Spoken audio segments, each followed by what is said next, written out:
Good evening. I am here. It is 8:39 p.m. on Saturday, September 20th. You know, was out and about the last couple days. Well, yesterday. I wasn't here Thursday night though. Yeah, just had some family business to take care of. I did get to eat food in the city though. I got to go to a really good Italian restaurant and ate leftovers today. In fact, it's so good. God, New York City food. You could find any type of food you want there, and it's always delicious most of the time. And yeah, I'm here. I said I was going to be here Saturday, and I'm here Saturday. We're going to do the second case of Apollo Justice tonight. I don't know if I'll be able to finish it in one go. I'm here with enough time to maybe justify going long enough to do it. If I cannot, then I will, try to be here tomorrow, and I will finish the second case before I move on to Visions of Mana. And then we'll see where the next week goes. Hopefully, this week coming up, it'll be more of a lock-in week. I was kind of very out of it this past week, and I only was able to do one other stream on Wednesday night. So I'm looking forward to getting back in the saddle and doing more of this. And yeah, that's kind of all there is to say. I'm ready to just jump right into it. So last time we started Apollo Justice Ace Attorney. It started with Phoenix Wright on trial for murder of a mysterious drifter. We found out that it wasn't Phoenix that did it, but instead the new character, Apollo Justice's mentor character, Christoph Gavin, who had done it for an unknown reason. We know that there's a lot of weird mystery going on. Phoenix Wright lost his attorney's badge 7 years ago. Something weird's going on. We don't know quite what's happening here. One thing I do want to correct, though, when I was explaining about this game, when this game came out in relation to the Edgeworth games, I kept saying this wasn't the first DS game, which is technically correct, but I meant this wasn't the final DS game, because I'm playing this after the Edgeworth games. The Edgeworth games did come out after this, but this was the first DS exclusive game in the series, not counting the extra case at the end of the first game.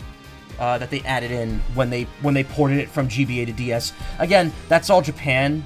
America never got the GBA versions of the original trilogy. So, in theory, the very first Ace Attorney game was the first DS game in America, because we never got any of the GBA games. So, just wanted to clarify that. I said it pretty confidently before that it wasn't the first, and I realized oh, that's not right. That's actually extremely incorrect. Hey Ephraim, how you doing? Dancing Bug. That's another... Oh, it's a Mike emote, of course. Wiggly. Anyway, we're gonna jump into case 2 now. Things get a little wacky, right from the beginning here. I don't know if starting from here starts from the cutscene or not. Fire Emblem should just not have maddening mode anymore. I'm thoroughly convinced. I've never played the newer ones on Maddening one. I've never played the newer ones. Awakening was, again, the last one I played.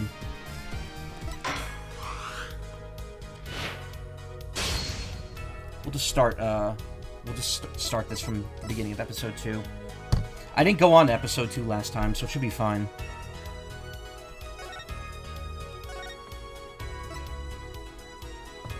Plus, it gives me an excuse to go to the main menu for a second and see that cool animation of it loading in. This collection's awesome.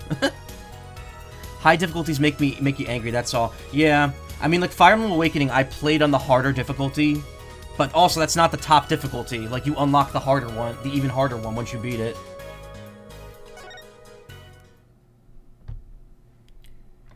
Episode 2. What was this? Turnabout Corner.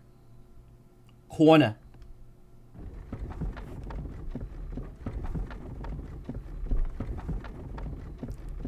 As long as we draw breath, the wheel of fate turns.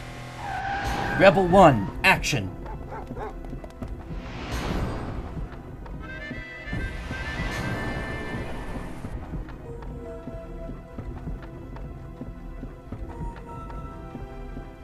Spinning big crimes and little crimes together.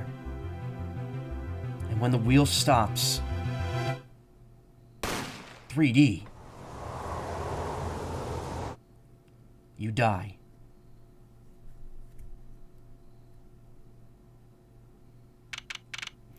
June 15th, 2026, 9:12 a.m. Wright and Company Law Offices. 2 months have passed since Mr. Gavin's arrest. My first trial, and I lost both my mentor and my job. Yeah, I'll admit it. I was screwed. But even when I hit bottom... I was almost going to say rock bottom there. But even when I hit bottom, I told myself I'd never come here. Honest. Here being the legendary Wright and Company Law Offices. Okay, Justice. Justice? Okay, Justice. Time to stop trembling. Ah, you must be here for the interview. Right this way. Huh? Hello there. You found the right place. Welcome. What's with this girl? Well now, shall we begin? Is the music a little too low here? Let's turn it up just a tad. Begin what? Right, first things first. Any special talents? Talents? Yes, well, you must have at least one. Well, I guess... defending? Defending? An unusual talent, but it'll do. With a little jazzing up, of course. You think so? Let's give it a go, shall we? Huh? Go ahead, show me. Defend. Just give it all you've got. Don't hold back now. What are you talking about? I can't just defend here. First lesson, a professional can perform anywhere. Thanks. We want people to be laughing with us, not at us. Thanks. But I'm not sure why they should be laughing at all. What? What exactly do you think you came here to do? What? Defend. No? Excuse me, but do you know where you are? Huh? The Wright and Company Law Offices, right? Oh. I was afraid of that. Don't worry, you're not the first. Look, what's going on here? Who are you? I came here to meet with the person in charge. Well, you've apparently made no fewer than 2 mistakes. Mistakes? But I got a call from Mr. Wright this morning. Perhaps you should go read the sign out front again. What's there to read? Look, it says right there. Oh. Why does it say Wright Talent Agency? Welcome to the Wright Talent Agency, where you've always come to the right place. I'm Trucy Wright, CEO. I'm a magician. It all came flooding back. The trial. That girl. Hello, sir. Please pick a card. With the echo filter on. Imagine there's like an echo. Please pick a card. That's right. She's my daughter. Otter. Trucy Wright. Here, check out our flyer. Wright Talent Agency. I like that there's no phone number. It's just a bunch of shapes. From magic to the piano, even your defense. Call now. It's like they knew there was going to be a lawyer here one day. So, what's your name? Apollo. Apollo Justice, attorney at law.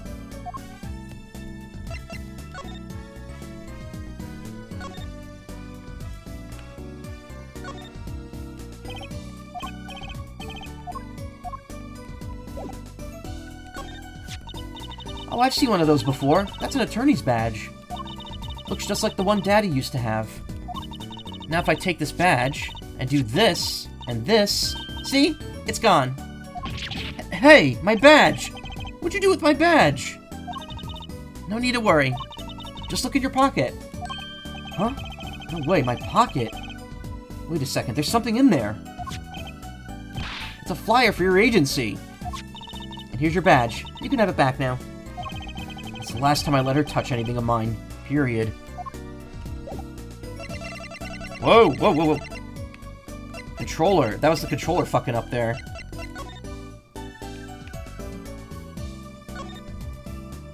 A blue silk hat, just like the one Trucy's wearing.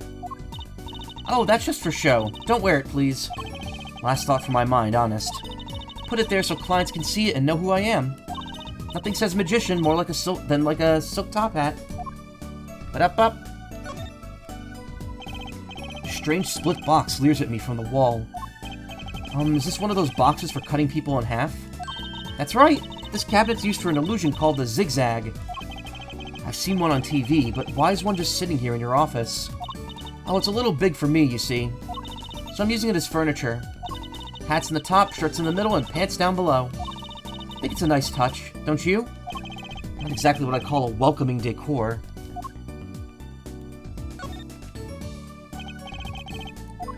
I think I'm getting some drift here on the controller.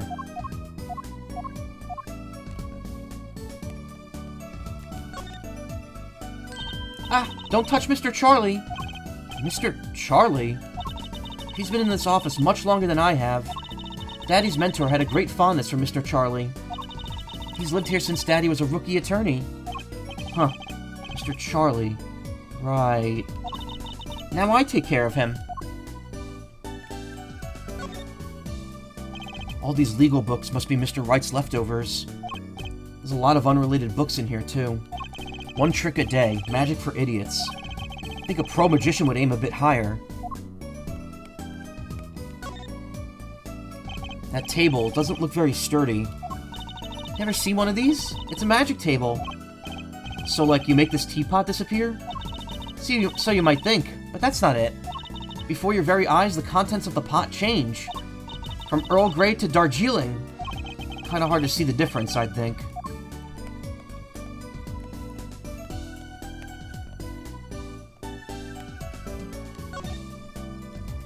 There are all sorts of strange paraphernalia sitting on top of the piano. Those are my magic props. Practice, practice, practice. A professional never leaves their weapons far from reach. But you can't just play you can't play the piano with all this junk on it. Oh, no one plays here anyway, and the neighbors complain. Guess Mr. Wright really can't play.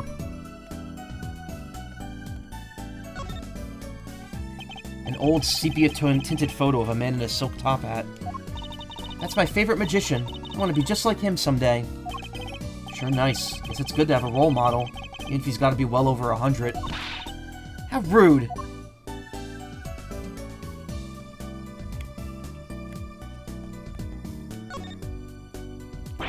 Oh, that fork is floating! Not. Why do you have a plate of plastic spaghetti here? That right there is the whole reason I became a magician! Do tell. I saw a plate just like that in a restaurant once. The floating fork looks so real! That's what I knew. Someday, I'd make magic more amazing than that spaghetti.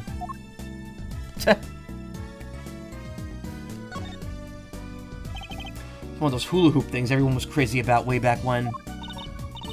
Really? I had no idea these were that popular. Not so bad with one myself, actually. I'm still learning.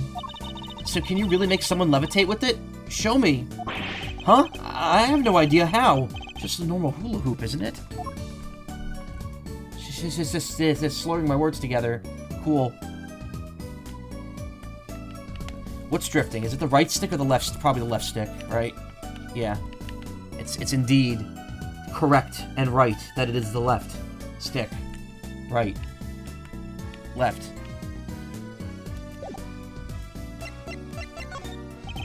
What's up with this Right Talent Agency? Guess I'll talk to her and find out what I can. Phoenix Wright, a pianist who can't play a lick, formerly an ace defense attorney of some renown. Trucy Wright, age 15, future stage magician in training, apparently the daughter of Phoenix Wright. Right Talent Agency. So, is this really a talent agency? You bet! Daddy started it 7 years ago when he quit law. Of course, we only have 2 people signed up right now. 2 people? Does that include you? Trucy Wright, magician extraordinaire. Done a lot of stage shows. Paid, too. I'm a professional, you know. Professional what? Right. Probably she'll come to one of my shows, okay? Let's see. Oh, and the other person our agency represents is... Phoenix Wright, pianist extraordinaire. That's a good use of spacing there. Your dad, in other words. Didn't he say he couldn't play the piano? Our agency doesn't see that as a problem. Why, there are many magicians who can't do magic. At least you're optimistic, I'll give you that. Trucy Wright. So you're his, you're Phoenix Wright's daughter? That's right. After Daddy quit law 7 years ago, promised I would keep him fed. So I'm kind of his sugar daddy. Get it? No. I'm in charge of this whole office, too. Pretty amazing for a young lass of 15, wouldn't you agree? 15? How old is Mr. Wright? Daddy? Oh, he's 33 this year. I'm sure there's a good explanation. I hope. Phoenix Wright. About Mr. Wright giving up law. It was because of that incident 7 years ago, wasn't it? Eh? You know about that? Not the details. I remember the news, though. It was a big deal. So I hear. I was too young to understand what was going on. I'll ask Daddy about it next time I get a chance. Daddy, right. That reminds me, about Mr. Wright. He gave me a call this morning to come in. Daddy's not here right now. He's in the hospital. The hospital? Yeah, he's on strict bed rest until he gets better. What? Okay. Which hospital is Mr. Wright in? I'll pay him a visit. Oh, the Hickfield Clinic. It's quite close. Right, well, I'll be going now, and I'll, give this showbiz gig some thought, okay? Wait, I'll go with you.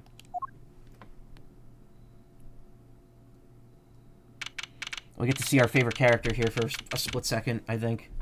June 15th, 9:45 a.m., Hickfield Clinic. So this is Mr. Wright's hospital. Yeah, there he is. There's everyone's favorite character. Eh? Visitors, are you? Yeah, are you the doctor? Yup, Dr. Hickfield's the name. Good morning, Doctor. Oh, hiya there, Trucy. Cute as ever. Forgot this guy came back. You have all the fucking characters to bring back. Weird perverted, doctor with a question mark at the end. Is this Daddy's room? Oh yeah, except he's gone for a morning checkup. Be back soon. How are you, Miss Trucy? Got any places you'd like, examined? Doctor, the nurse was looking for you. Why, if it isn't the daddy-o, the cutest little thing in town. Guess I'll be off then. Later, Trucy.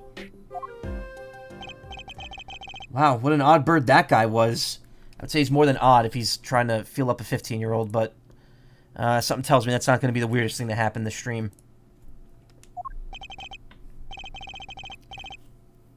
Yeah, I think there's like about 6 returning characters. I think that's about right. But I mean, you also have to consider the context of it later, of one of the parts. Again, I'm not going to spoil it. Good morning. Didn't expect to see you so soon, Apollo. Mr. Wright. Yo, Mr. White. What's that? Looks strangely familiar. How could you not recognize an attorney's badge? It's been 7 years. I've forgotten a lot of things. Guess some 7 years are longer than others.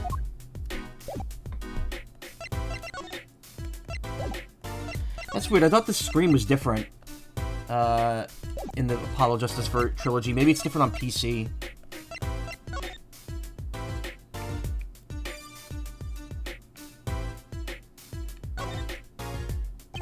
What's that on TV? Looks like some sort of action hero show. The whole 7 years thing is actually something Wright and Link have in common. Yeah. Oh, I know that one. That's the Sniffling Samurai. His booger flick attack is a big hit with the grade school crowd. Ew. I had no idea you like this kind of stuff, Mr. Wright. Well, what else is there to do when you're stuck in bed? Besides, the episodes will just keep piling up if I don't keep up, you know? Yeah. Try not buying them. Now's the only time I get to watch and write up my reports. Your reports? It's a long story. Like a lot of things, actually. Mr. Wright's bed. It's really messy. Look how messy this is. You're just hopeless without me, aren't you, Daddy? Yikes, she's attempting to clean up. Look out. You got me. What can I say? I was raised in a barn. Try not to let the word get out, Apollo, if you don't mind. Yeah, it might ruin your illustrious career pretending to play the piano.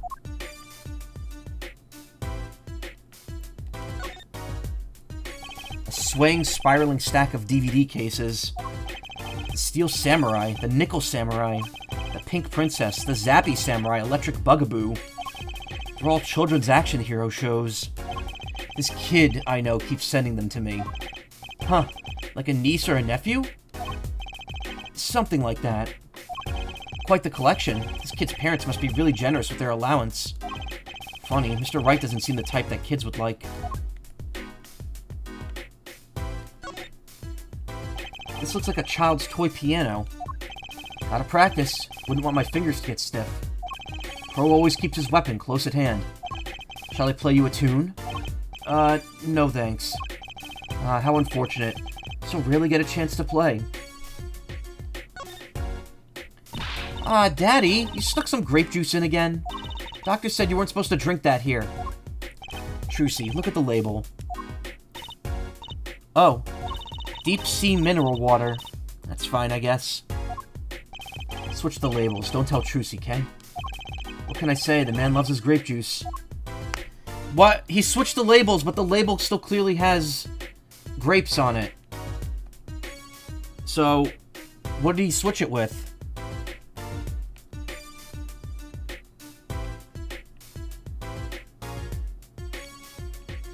Not a whole lot to examine here. I'm used to the later games where there's just like tons of shit to examine in every room.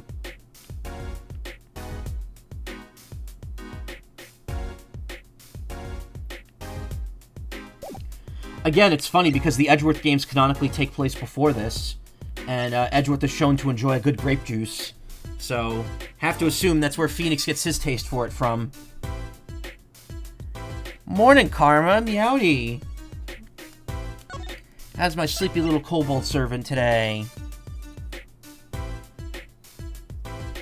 Gesundheit. What happened? So, what happened? Who could have imagined it? Me, a victim of a hit and run. A hit and... You were hit by a car? Oh, he tried to swerve, I'll give him that. Picture me tossed 30 feet through the air, only stopping when my head hit that telephone pole. You hit a telephone pole with your head? Are you okay? Look, you sneezed, okay? I was being polite. Thankfully, my only injury was a sprained ankle. He really is as lucky as they say. About Trucy. There's something that, well, it just doesn't sit right. Just can't believe you have a daughter, Mr. Wright. And she's so big. Not fat, but you know what I mean.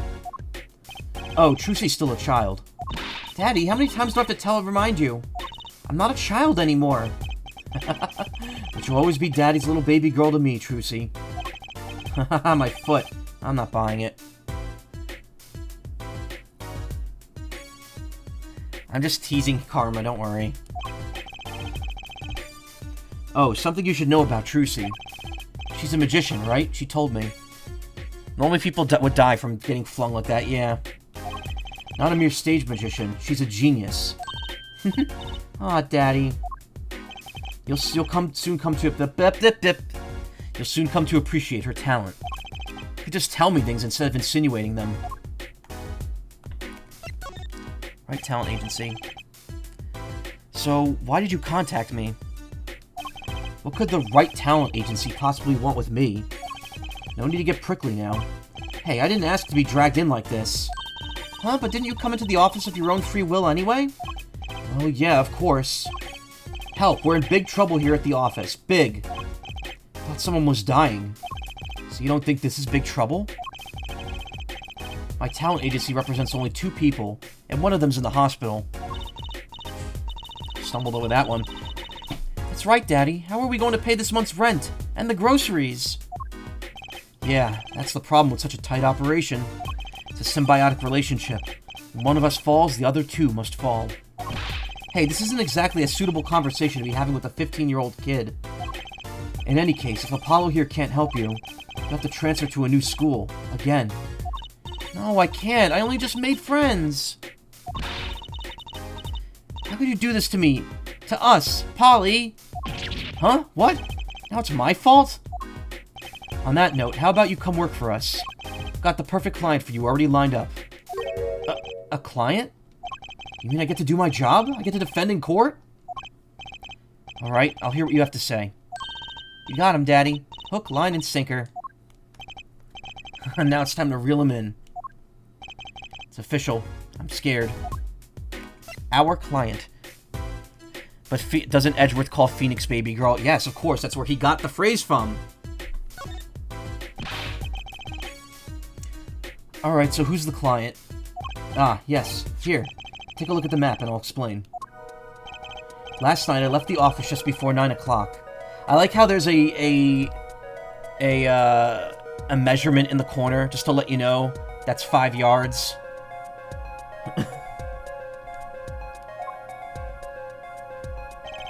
I was going to that Indochine... Is it Indochine? That's it, right? I would think it's Chine, since it's Indonesian Chinese. Indochine. I was going to that Indochine pasta joint, Al Dente's. Al Dente, ha, nice. I play piano there, of course. That's when it happened. The car sent me flying, nicked a telephone pole, and zoomed away. Creepy, huh? Just a tad. It's almost as creepy as hearing you tell that story like it was no big deal. Hey, Milk Moo. Toby, thank you for the raid. The Calcium Covenant has invaded the chat to give free milk to all. Oh, yes. We could all use some free milk right now. Hello, hello. How y'all doing? They live together now? Come on, I want to kiss. Look, they don't admit it, but they do. It's a secret. It's in secret canon. The car sped off in this direction. So, good luck. Huh? You wanted a client, didn't you? Well, I'm your client. Find the guy who knocked me into that telephone pole. Whoa, hold on. I'm a defense attorney, not a detective. Don't worry. Once you found the guy, I intend to sue him. Then you could stick it to him in court. Not a prosecutor, either. Sorry, but this is crazy. I'm going home. Don't get so worked up. It was just a joke. Huh? Oh, Daddy. Sorry, Apollo. He just loves jokes, you know? Moo. Cows for everyone. Cows become everyone. Moo moo. Even the ones that aren't very funny. Let me give you a shout out. What were you playing?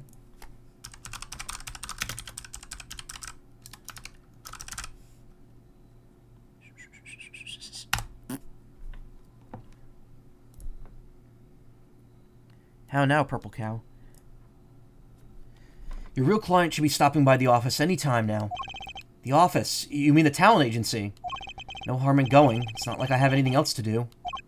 One more thing. Do look into my accident, too, would you? I marked the scene of the tragedy on the on this map. Includes Star Wars Battlefront 2. Nice. It's right in front of this park. Should be easy to find. So he's going to make me investigate this after all, huh? So I found out that every game in this collection does that thing where, like, it doesn't, like, in the DS games and the 3DS games, when you get this part, it's supposed to, like, flash into that square down there, the next empty one. It doesn't do that in this collection. It only shows up there after you dismiss this. It's a weird little, like, visual bug that this whole collection has, apparently. I've marked the location of the accident on your map. Find the criminal who knocked me into that telephone pole. After that, you played 7 Days to Die. Nice.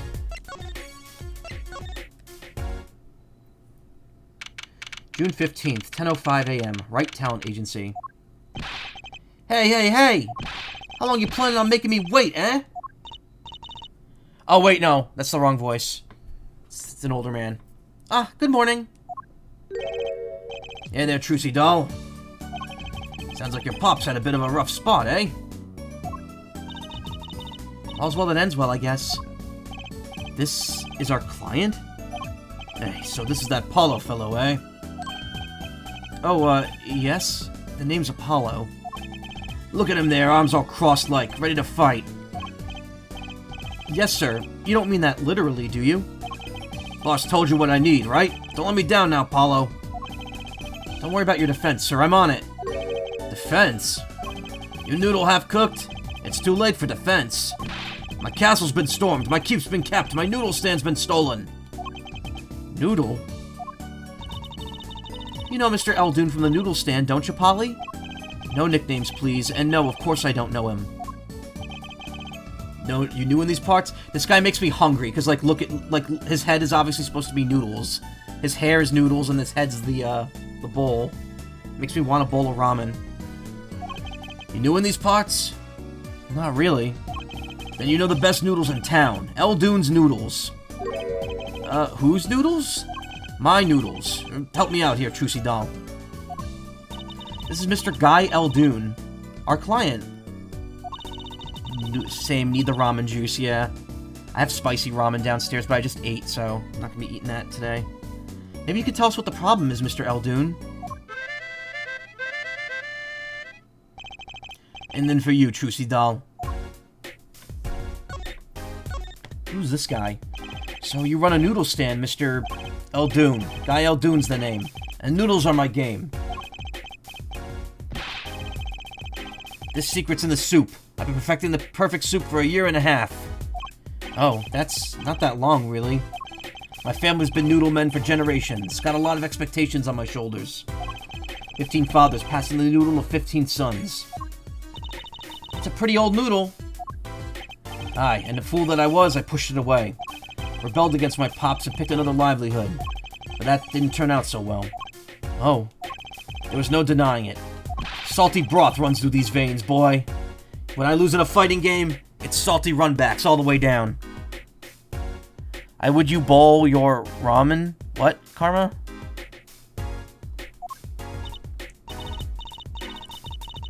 Salty run booth. So it was like destiny that you became what you are. Right, destiny's the word. Oh, I fought it. But in the end, I was bound by the twisted noodle of fate. Not a mental image I care to linger on. So last year I started my noodle stand. 15th generation of Eldoon's Noodles. But if it's 15 fathers passing it down to 15 sons, would you be the 16th generation? So tell me more about Eldoon's Noodles. You know the genius that are my noodles? I make them so salty, why they're saltier than salt. Saltier than Michael when he plays an action game and loses. Now I really don't want to find out. Now I... That was Apollo. Now I really don't want to find out. Daddy's a regular at his noodle stand. Got black garlic ramen? Probably. He frequented my pop's stand during his attorney days, too. Yep, him and his assistant. I'm sorry. I'll be sure to drop by your stand soon. Wish you could, Sonny! How old is this guy? Proprietor of the noodle stand, Eldoon's Noodles, 46. Oh, okay. God. That's less than a decade older than I am. Oh, no. Dr. Hickfield, a suspicious-looking fellow, though apparently he's Mr. Wright's physician. Also was Hottie in the original, H-O-T-T-I. Now for some reason he's Hickfield. So this guy's just, you know, lying all... You think Master Roshi's my real name?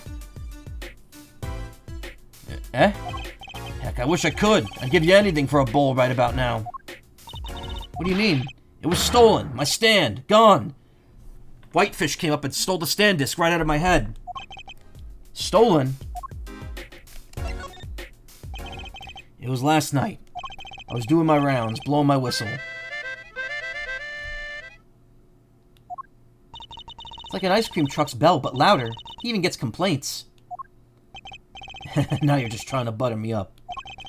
That sounded more like blues than the whistle. Closed up my stand for the night and parked by the house.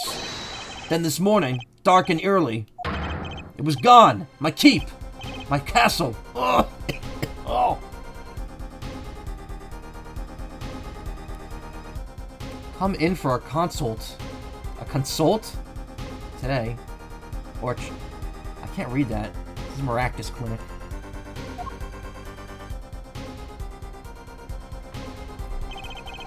Maybe some bum carted it off? Just guessing here. Oh, I don't care who did it. Without the stand, I'm finished. All my noodle bowls were in there, too. That's the saddest thing I've heard all day.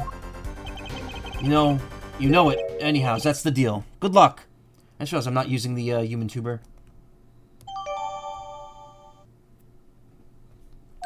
Good, huh? Wait. What exactly was your request here? My noodle stand. Find it. And the day you bring my baby back is the day you feast on as many noodles as you want. Of course, I make it so hot and salty, 2 bowls would kill a man. Then I'd really need defense. That sounds good, though. Speaking of defense, that's what I do. I'm a lawyer, not a detective. This is where I live. You drop by if you need any info, okay? It's like right there. I love how centralized everything is to Phoenix's office. Get it back today if you can, Paulo. I got noodles to make. Things have certainly taken a turn for the bizarre. It's like we're on some sort of weird route. Traffic accidents and noodle stand thieves. Actually, there was something I wanted to ask you about too, Apollo. Huh? Oh no, I have a bad feeling about this. Listen to the lady's problems now. Don't be cruel. I lost something last night. That is, something was stolen. Hey, what's this? More thieving and skullduggery. Well, someone stole a pair of my panties. Panties?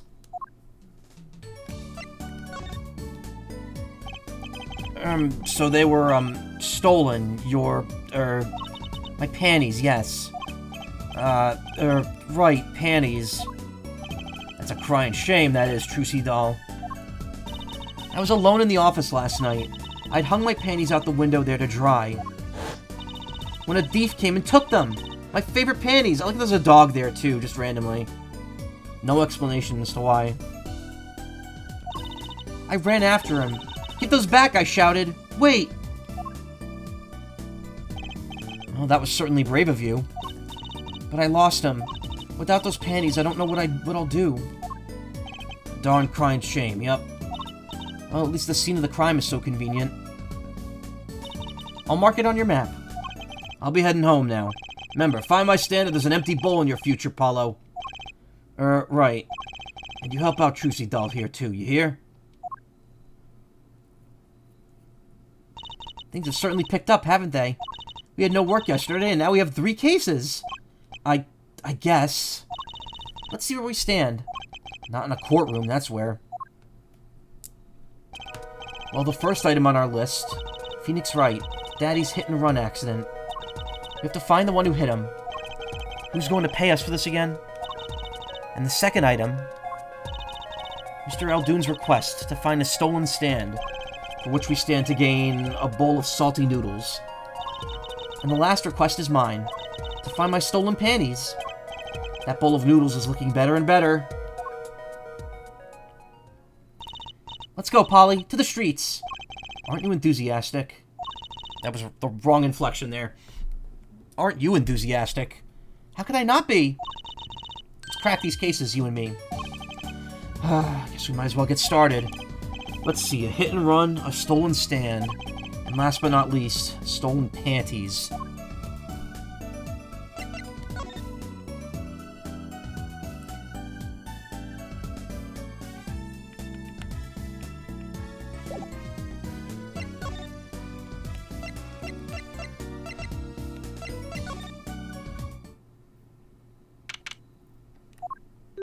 Huh? Mr. Wright's gone. Maybe he's gone for an examination? He'll probably be back soon. Let's wait. Think it might take some time. Daddy always loves his examinations. Don't ask, Justice. You don't want to know. Why don't we come back later? Yeah, I guess you're right.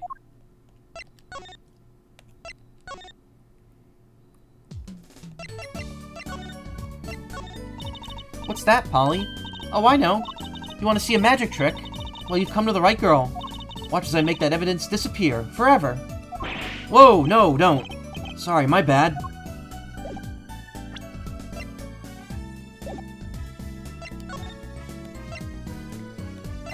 Accident scene. June 15th, accident scene. This is where Mr. Wright got hit by that car? According to the map, this is the place. What a huge mansion. What a mansion! You were almost a Jill sandwich. Apollo, there's a nice-looking lady over there. Let's question her. Okay. I'm a little curious about the park over there, too.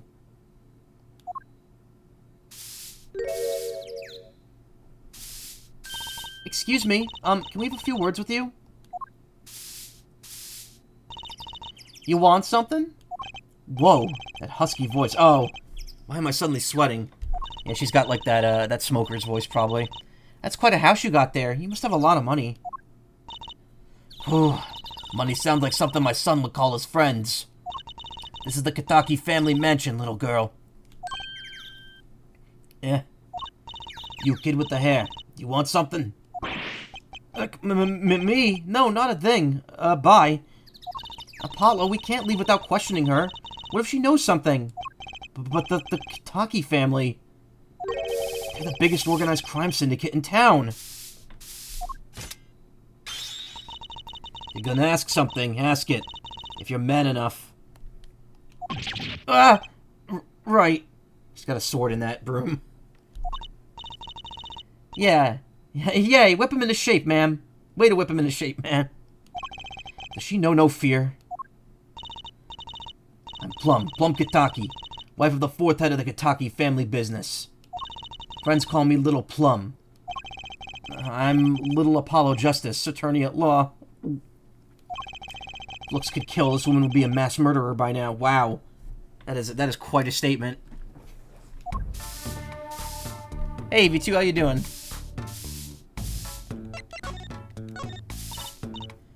Sorry, kid. I have no idea what you're talking about.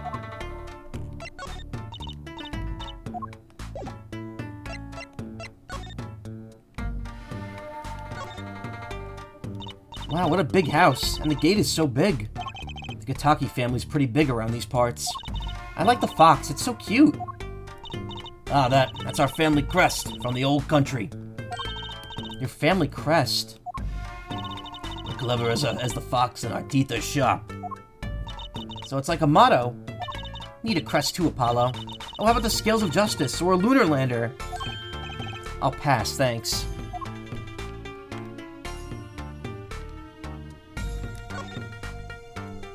There's paint splashed all over the gate. What a mess. Was this paint knocked over by the car that hit my daddy? That's right. Ugh. I'm left to clean up the mess. You find whoever did this, bring the scoundrel by, would you? Of course. Then you can make them clean up their own mess. You're cute. Naive, but cute. When I find whoever did this, you can bet I'll be doing some cleaning. There's nothing I dislike so much as a mess. Well, I wish I could say cool things like that. I'll bet you do. So it's Plum from Atlanta. She's got a husky, like, smoker's voice, apparently. I'd laugh if my teeth weren't chattering so hard.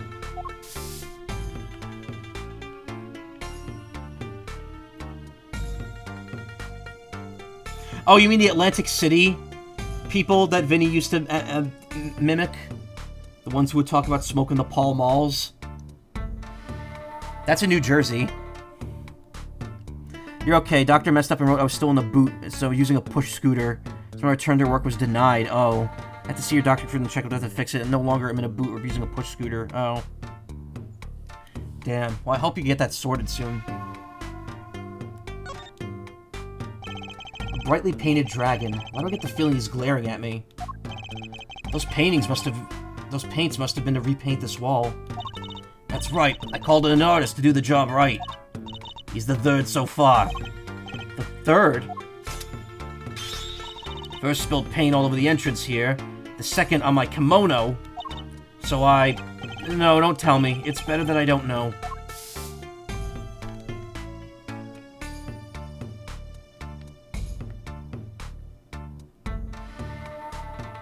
Can I, move this over? Or not yet? No. We can't actually move the scene over yet. No clues here. The Kitakis. Little Plum. That's a really cute name for someone so... Yes. Whoa. What was it, Apollo? What is it, Apollo? How about you go through me when talking to her, okay, Trucy? Huh? That seems like a bit of a needless procedure. Needles. That seems like a bit of a needless procedure. I'm a lawyer. I live for needless procedures. A little girl, you should know. We're gangsters. Oh, that means you're the bad guys. Trucy, Through me, please. I'm begging you here.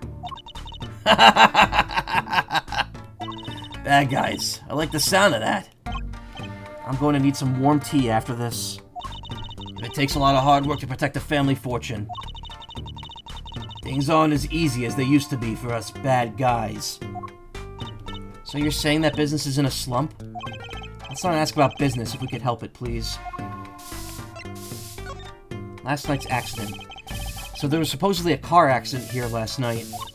Last night. And of course, you wouldn't know about it. Sorry to bother you. Wait. Yes? You're talking about that man, aren't you? The one who flew 30 feet and just walked away? That's my daddy. Should've known. One of our capos thought he might make a great point man. Capo? Point man? Could you avoid using too much industry lingo? In any case, it's been nothing but trouble. I've been cleaning up this mess since morning. Cleaning up this paint? Was this paint spilled at the time of the accident? It was around 9 last night. I heard a crashing noise. And found your father drowning in a sea of paint. So you came to his rescue? You've my husband, the boss, to thank for that.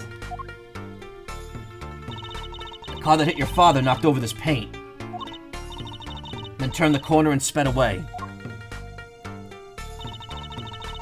We're in the middle of repainting our wall, you see. I'm sure that dragon is glaring at me. But why are you out here cleaning it up? What do you mean? I mean, aren't you a gangster? Don't you have any, like, goons to do your dirty work for you? Yeah, Karma, apparently, because he just said he has a crush on Plum. I feel like Crumb would probably crush you, so feelings mutual there. Please, go through me when you want to.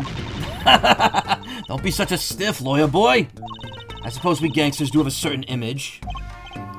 Yes. But we're community-oriented gangsters, you see. The boss likes to give back to the people, see? How noble of him. I availed myself to the public facilities to get rid of all the garbage. Now there's just the paint in the street to deal with. Public facilities? Wonder if that means... I wonder if she means that trash can. Oh, now we can move over there. Okay. Except not really. Yeah, there's no way to actually move over there. I guess we have to just... Wait, how do we... Oh, R stick. Who's that? She's looking at the park. She's pretty. Bet she has a story, you know? Love this music. Yeah, no, the music in Apollo Justice is great in general. It uses a specific, like, synthy sound font on the DS that the other DS Ace Attorney games don't use. There's something about her. Too bad she seems to be off in a rush. Oh, now I can move left and right.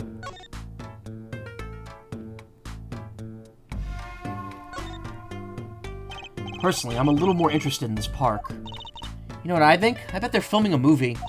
Let's go take a look. Maybe we'll see someone famous. Hey, miss, stay out of the park. He got mad at me. Did something happen here, officer? Huh? Oh, no. Move along. Nothing to see. Why don't you kids go play somewhere else? We're not kids and we're not playing. I'm an attorney.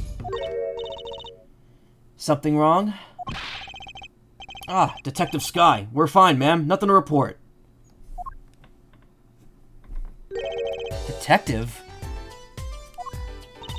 Why is she wearing a lab coat? You're hardly one to comment on how people are dressed. And these kids are? Curiosity seekers, ma'am. They claim to be lawyers. Why don't you kids run along and play somewhere else? Look, we're not... Or I might spill something on that pretty face of yours. Want a dose of experimental hydroxyacelundo. Oh my god. Hydroxyacelundo. I can't keep with it long enough.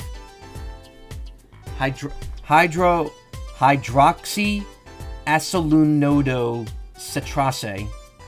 Don't take it, no. Come again? What's hydroxy stuff? Whatever it is, it doesn't sound good. Let's go, Trucy. Try to keep out of the riffraff, would you? Yes, ma'am. How are we going to get more information like this? Why don't we ask that nice woman across the street? Oh, yes, that nice woman. Ooh. Yep, she's back. Emma Sky is back. Again, like, remember that the last new piece of Ace Attorney like content that came out before this game was the Rise from the Ashes case. They specifically designed Emma Sky in that game because they knew they were going to bring her back in this game. So that's why she was in that game to begin with. They were like, let's introduce a new character here that we could then have be the detective in Apollo Justice. And then when they did the Edgeworth games, they were like, well, since Emma's already kind of planted in as a series regular at this point, let's have her show up while Edgeworth's doing his stuff, and she could help with the Luminol stuff. So there you go. She's here. Though she seems a little irritated for some reason. Detective in a white lab coat, apparently in an extremely touchy mood. Mysterious woman encountered outside People Park. She seems concerned. Plum Kataki, age 42. Wife to the 4th Kataki family boss. Busy cleaning up paint spilled by her front gate.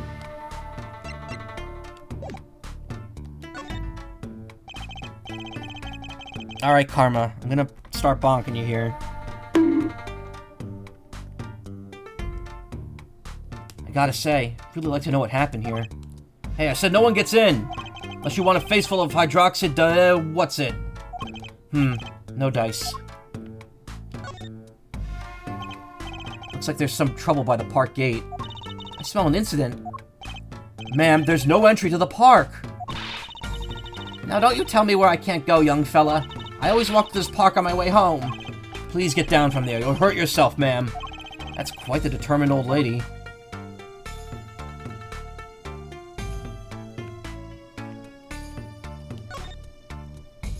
People Park, huh? Kind of an odd name for such an empty place. Wonder why it's named that.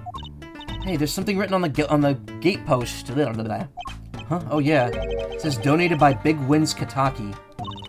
You mean the Kataki family built this park? It's so nice of them to give to the community like that. Let's not get too friendly with them, shall we? Gangster building a park. I'd move for a crime boss. There's a big trash can on the way into the park.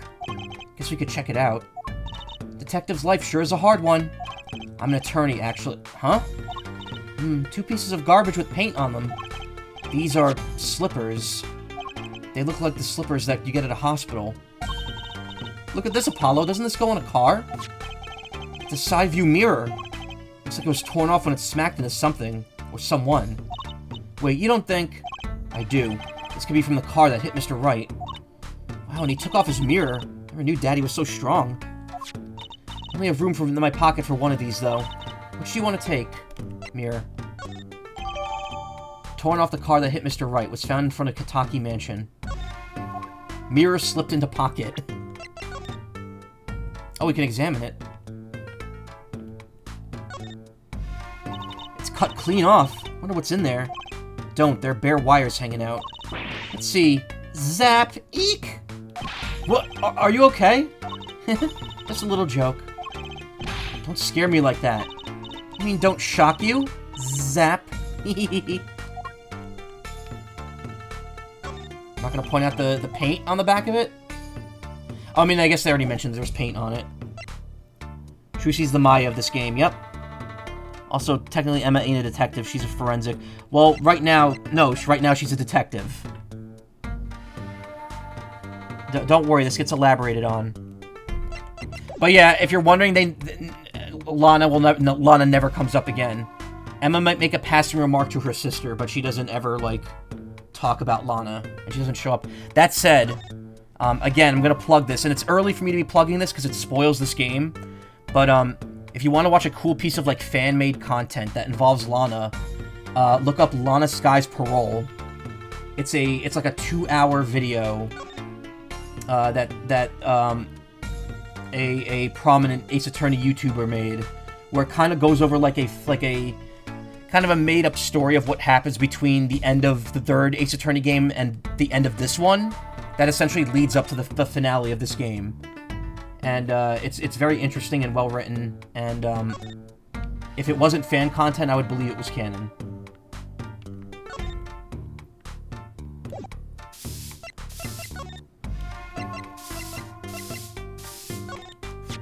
Can you tell me anything about this mirror? That's probably from the car that knocked the fellow across the street. Right, that makes us a valuable clue. Let me know if you could find that car, would you? You splash Kataki paint, you pay the price.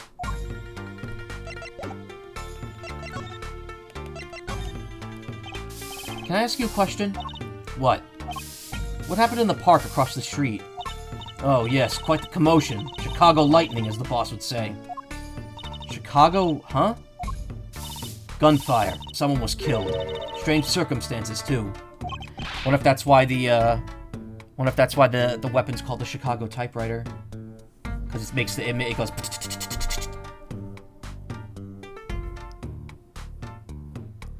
It's not hard to accidentally remove a side mirror. Trust me, I've done it multiple times. Have you torn it straight off the car, Karma? C-A-R-M-A?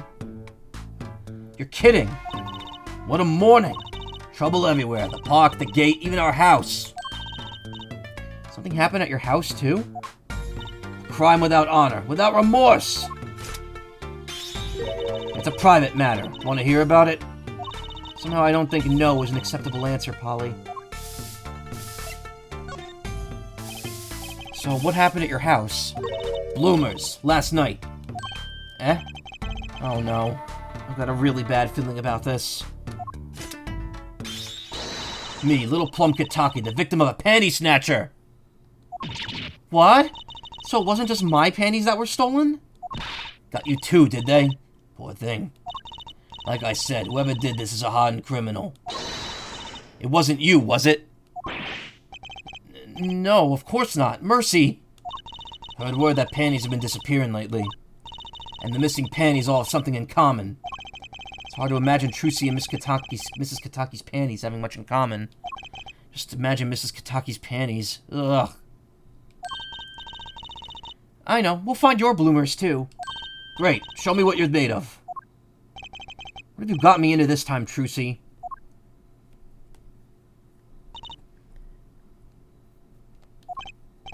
That girl from before.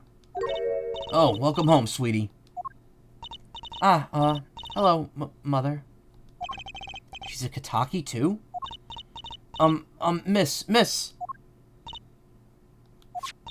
Here, our flyer.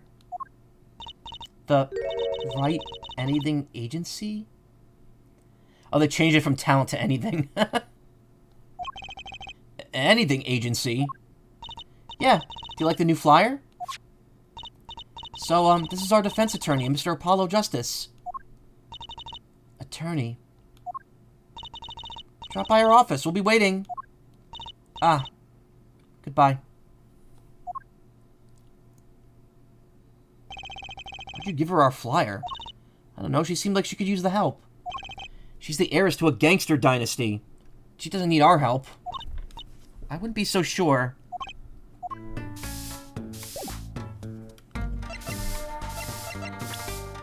I guess that's all we're getting out of here.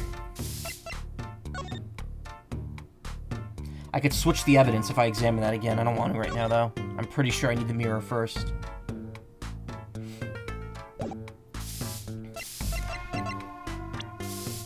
Wait a minute, if I go over here and talk, is it different? No, it isn't. Okay.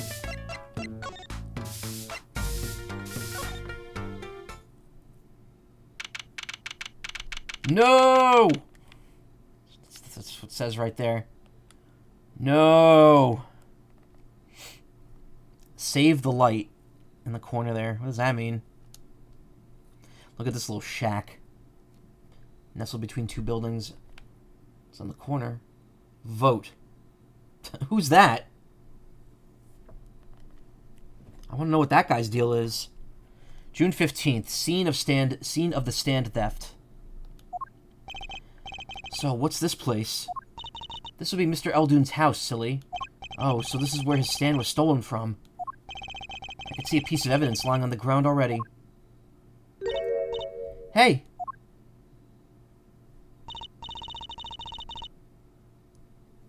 His ass looked like Lupin the Third, yeah, kinda. Bargain, 3 shots for the price of 1. Look, there's a police car parked over there. You're right.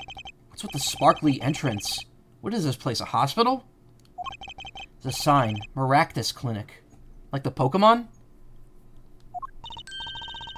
Oh, that's where the thief went. The thief? The who snatched my panties. He ran into this clinic last night. Wait, maybe that police car is here to find my panties. I doubt it. Well, there's only one way to be sure. Let's investigate. Ah, there you are, Sonny. That's not the voice I gave him before. Well, you find anything yet? No, not yet.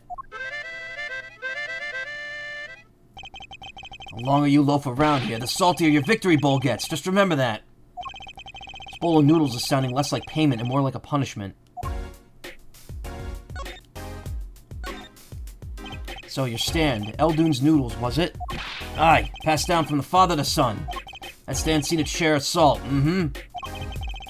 Salt runs in the family, you might say. Bet high blood pressure does too. So your stand, Eldune's Noodles, were stolen. Oh, it wasn't just the stand that was stolen, sonny boy. Lost those wobbly wheels, my salt-crusted stew pot, my stinking sign. I'm coughing just thinking about the salt. I didn't just lose a stand, I lost a legend. No one steals a legend and gets away with it on my watch.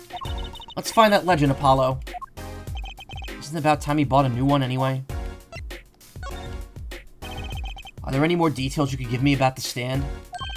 You bet, sonny boy. Happened last night. I was blowing my whistle, like always. Crying to town, I was. Guy here's a walking kidney stone. Wow. Smell of broth filled the streets, thick and salty. Got home, well, right before 10 p.m., I reckon. Guess he's not aiming for that late night market. Washed my bowls and gave the wheels a squirt of grease. Then I went inside. When'd you notice it had been stolen? Early this morning, before the sun rose. Work starts early. How many people eat noodles for breakfast? I'm washed up on the salty shores of ruination. That stand had my whole life in it, nay, my whole being. They took everything? All my soup stock, my noodles, my bowls, and my dreams. At least they left one bowl. Look, there on the ground. If you don't find that stand today, then I'll be forced to walk the streets peddling that bowl. My last bowl. Please, I'm under enough pressure as it is. That's it. That's where the thief who snatched my panties ran to. It's a crying shame, that is. It's every time he says that. They'd have to steal. Make it my loincloth, not some pretty girl's panties. The garage, right? You don't think the thief lives there, do you? Heh. I wouldn't put it nothing past that good-for-nothing doctor. Do I detect a little animosity there? Let's make sure to check out that garage thoroughly. They took everything in the new divorce, Apollo. Sorry, sonny boy. My interest is for my stand and precious little else. Get cracking on that case. Find my stand, I'm begging you.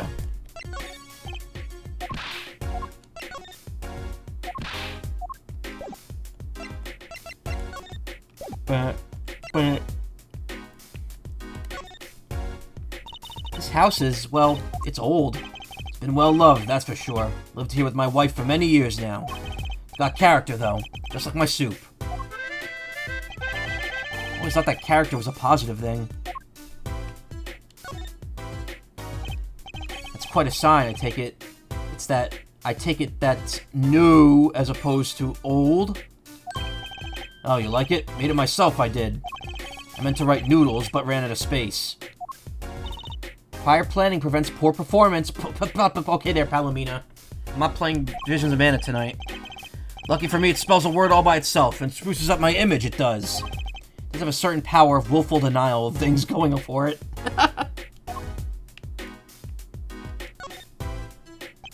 Looks like the oil drum's connected to that sink over there. Collecting rainwater to do the dishes. How environmentally conscious. You don't think he uses rainwater to cook his noodles and to make the broth, do you? Oh, I'm sure he finds the best water money can buy. Taste is his business, you know. Look, that sign over there. Eldune's only uses water from all natural sources. I think I'll take a rain check on eating here.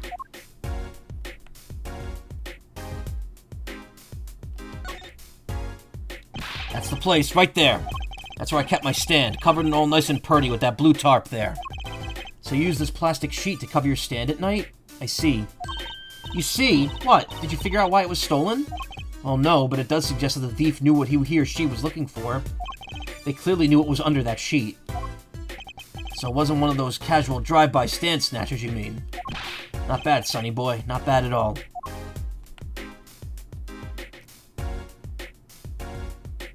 They have to go on top of the roof to get the clothes off the line there. Also, noodles, don't you mean hamburger steak? So yes, in the original trilogy, Maya kept bringing up, let's go eat hamburgers at our usual joint. I think in the Japanese version it was noodles, and then for some reason in Apollo Justice, they just decided, when they localized it, they were like, well, we can't change this now, we're making a noodle shop reference, so we're just gonna have to assume that, Phoenix and Maya ate in a noodle stand as well. To be fair, I think burger joints get brought up during, later games too, so it's not like they completely abandoned it. Handwritten sign here. Save the light. Sorry, I need a drink here. Save the light indeed. Mr. Eldoon's house is practically in the dark here. Guess the hospital clinic next door blocks the sunlight. Everything's gone wrong since they built that monstrosity. Broth needs sun or it rots. What's a man to do? They just want my customers to get food poisoning so they could turn a pretty profit. It seems like a lot of trouble to go through for a few extra patients.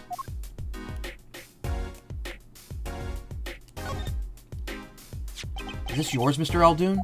Hey, that there's the heart and soul of Eldoon's noodles. The bowl absorbs my salty soup. Pretty soon it's gonna taste just like the noodles. Wow, it does smell like noodles.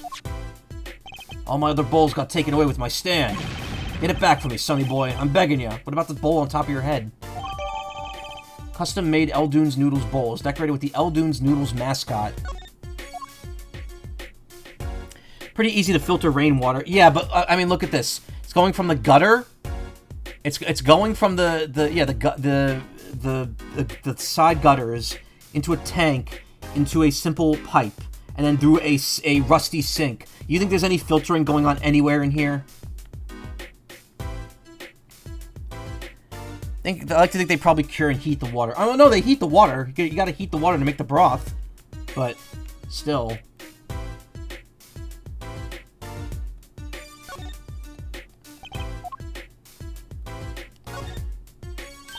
Look, a doggy. Good boy. Good boy, Salty. I'm sure the dog has a real name, Trucy. Yep, sure does. Name's Spoon. And it's a she, by the way. Spoon doesn't seem so lively. She didn't get her bowl of salty broth this morning, that's why. Poor little thing. Apollo, let's find that stand soon, for Spoon's sake. Pretty sure dogs aren't supposed to eat noodles.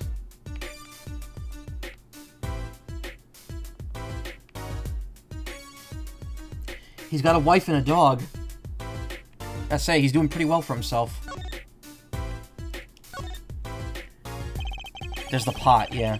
Looks like they have a special offer going on. 3 shots for the price of 1. Ooh, now's our chance, Apollo.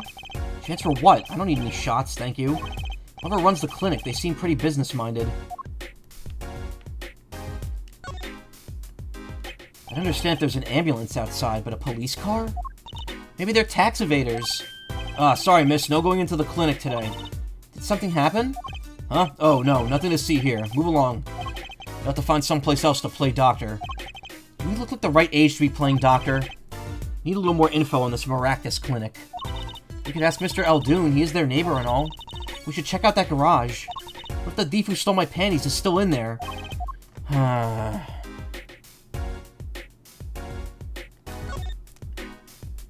That doorway sure is sparkly. There's doorways like that in the city. You'll go to Chinatown. You'll see a couple buildings with very flashy, sparkly like entryways like that. The Maractus Clinic, huh? Looks more like a casino parlor than a hospital. It must be quite profitable. Funny, it looks closed. Maybe they're on vacation today?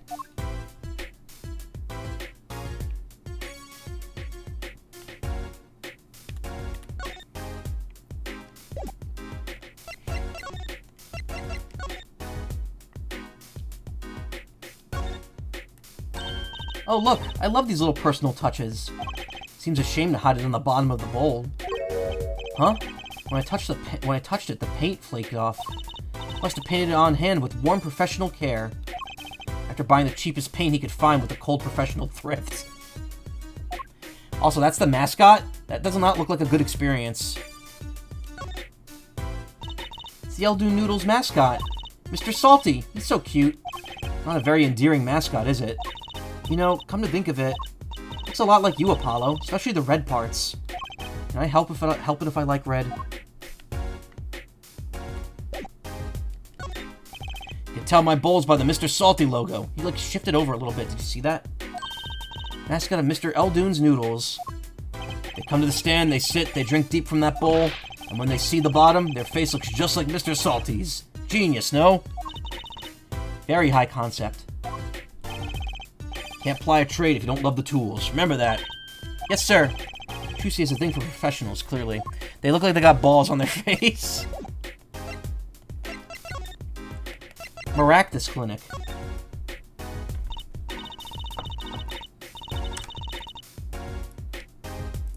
Hey, do you think something happened next door? There's a police car out front. Probably someone gave someone food poisoning, I'll bet. If anyone's at risk of giving someone food poisoning. That police car got here this morning, actually.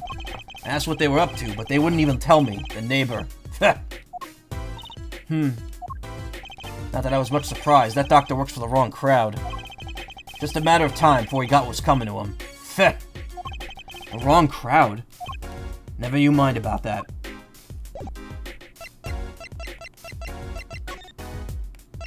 Maractus Clinic. Garage. Maractus is the name of that Pokemon, right? Yeah. It's the cactus one. The one that sounds like this.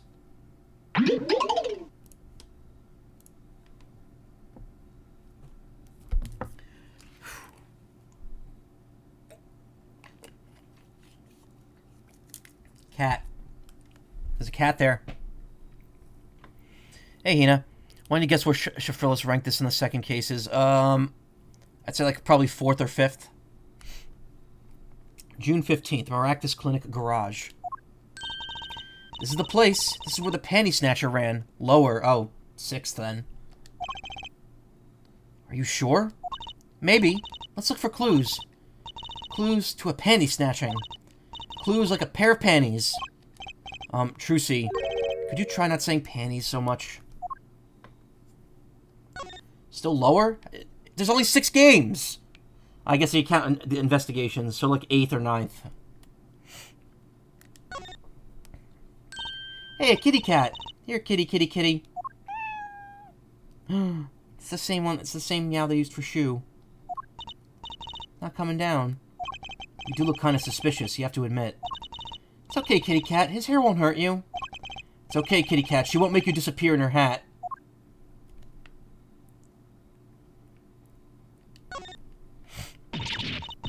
Ah, someone's in there! Oh, it's just a gold-painted human skeleton. Just a human skeleton. Painted gold? There's a mannequin hand waving to us from the box behind the skeleton. This place just screams hospital storage, don't you think? It screams something, that's for sure. Yeah, why is the skeleton gold-plated? 9th. He also included Professor Layton versus Phoenix Wright, so 11 total. Ah.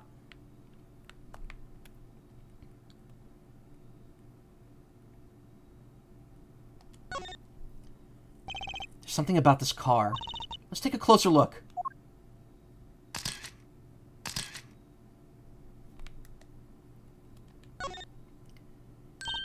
Hey, look at that! The mirror's been broken off. Now this is a clue. What? You're smiling like you know something I don't. You aren't keeping a clue from me, are you, Polly? A clue? Let's see. I think I do have just the clue you've got in mind. Take that! My clue is this, of course. Love the song. The song's good.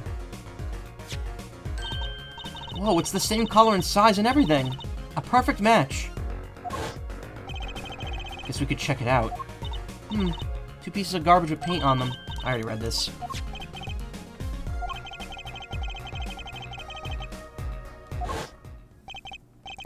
Well, looks like we just solved the case. So the car that hit Daddy last night is sitting right in front of us. Yep. Wow, you put the pro in professional, Apollo. Gee, thanks, Trucy.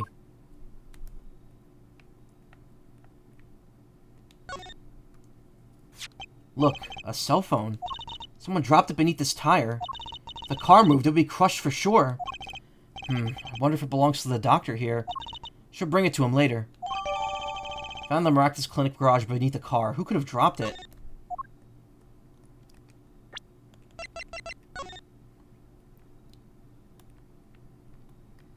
Fairly modern looking phone. Then again, it's 2026, so smartphones would be extremely existent by this point. Look at this cute little watch strap. I want one. It's kind of odd, though. What is? I mean, if you wanted to know the time, you could just look at the phone itself. Hey, you're right. Sharp, Apollo. Thanks. Finally, some respect. So what does that tell you? Well, the owner of this phone doesn't think through the details, for one. They did drop their phone, after all. Kind of figured they were a little spacey already. Oh, good point. Very pink. Reminds me of my my Game Boy Color. The berry color. I used to have that one. Don't like the panty cases. Yeah, no, me neither. True fact, I've been hit by a car once before, too. Your injuries are worse than Phoenix's. Right, you told me about that the other day. You never got your, what was it? You never got your, special edition of, which game was it? It was a Zelda game, right?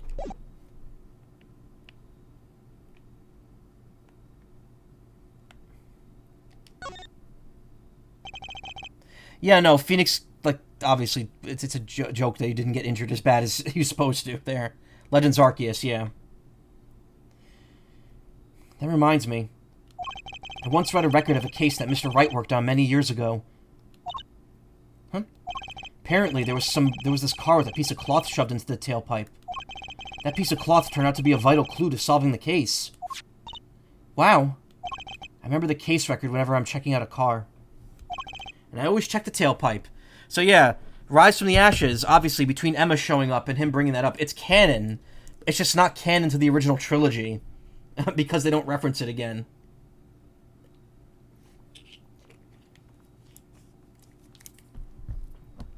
It's the case everyone forgot until no one forgot it. Everyone's got to have a hobby, I guess. Wouldn't it be funny if... Hey, there is something in here. What? Wait a second. Are these your... If it's canon to this, it's canon to everything, yeah. No, it's just funny because, like, you know, they introduced that case into the remake of the first game. And since the second and third games weren't remade... Yeah, we know it was only written after the first three. Yeah. I just love the fact that it's, like, it's ignored for the rest of the original trilogy. Just because of the order of how it was written. Ah, my panties! What? Already? Anyway, yep, she's got him back. Oh, thank you, Apollo. You're a genius. Amazing. No, really, don't mention it. No, I'm serious. I'm really impressed. You must have a nose for finding girls' panties. Please don't say that.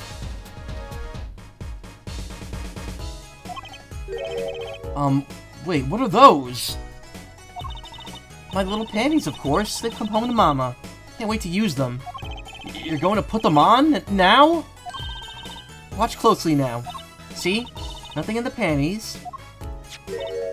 Ta-da! Whoa, where'd that come from? How'd that bowl get in your panties? My panties are an extra-dimensional space. Anything can fit in there.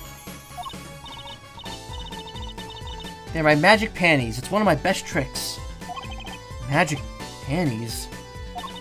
They love them over at the Wonder Bar. I do shows there nightly.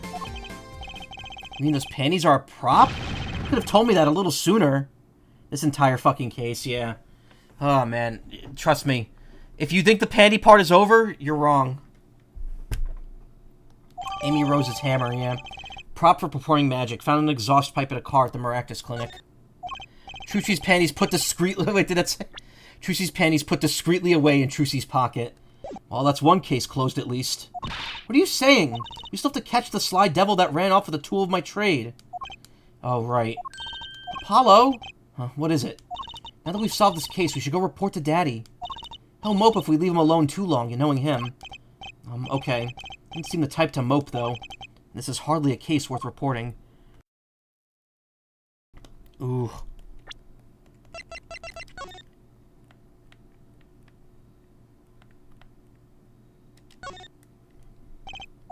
Something the matter?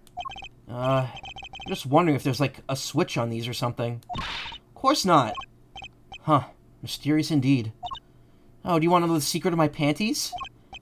No, thanks. Who uses magic panties in a stage show anyway? If I spent any longer looking at a 15-year-old's panties, I'd probably be on a list somewhere.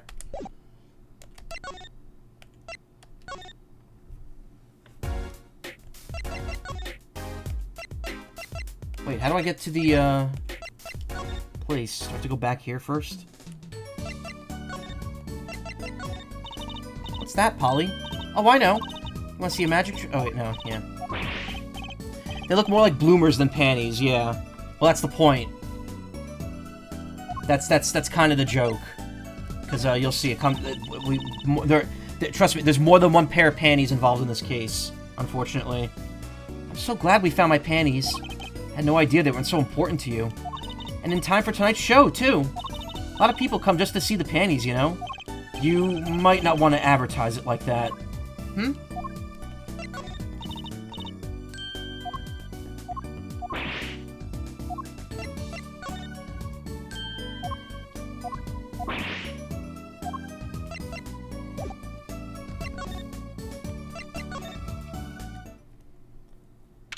June 15th, Hickfield Clinic. Yo, how goes it? Daddy, how do you feel? Not bad, Trucy, not bad. It's good to have you younguns in the case. Let's old Daddy-o get some well-deserved armor. When would Phoenix ever talk like that? The elderly need their rest.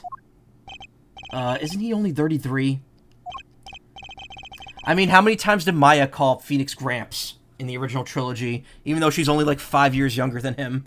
Like 5 or 6 years younger than him. It was 6. She was 17 in the first game. Or she's 16 in the first game. She was 16, and he was 23, so she's 7 years younger than him. We've cleared up most of the cases. I was right about you. Competent. Capable. Tell me what you found out, if you want to.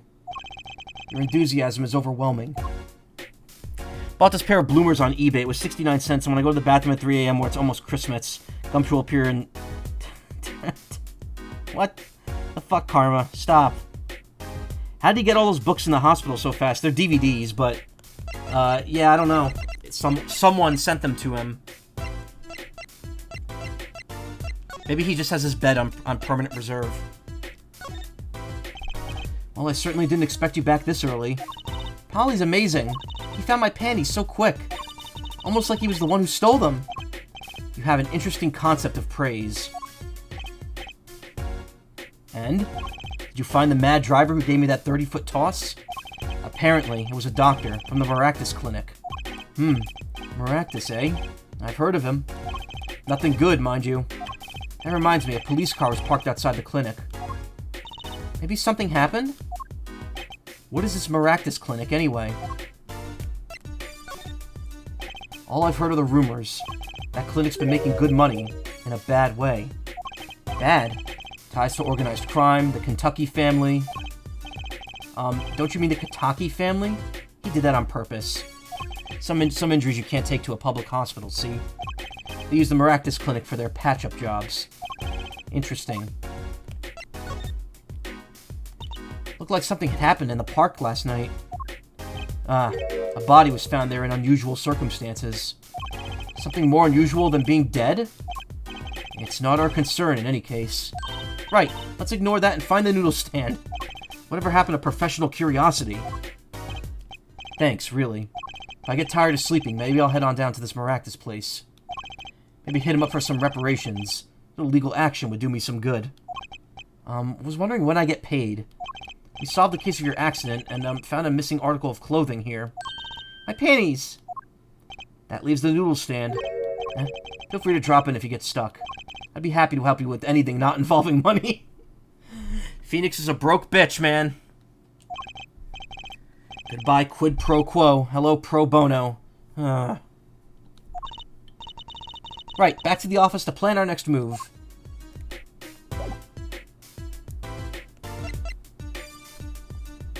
There's only one thing on my menu. Dick. Gumshoe.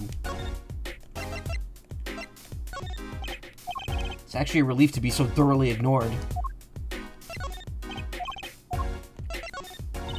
Look, my panties. They came home to Mama. Thanks, Apollo. I was worried about them too. Trucy special ordered those. A startling display of parental concern. Hate to have to buy a new pair. Make that a not-so-startling display of cheapskatedness. So this is the thing that led you to the car, huh? Yes, sir. The mirror you knocked off was just the clue we needed. Good work, Apollo. Of course, you might want to say, I was the one who made solving the case possible. You don't get points for knocking off a car mirror. Karma's done that multiple times, apparently.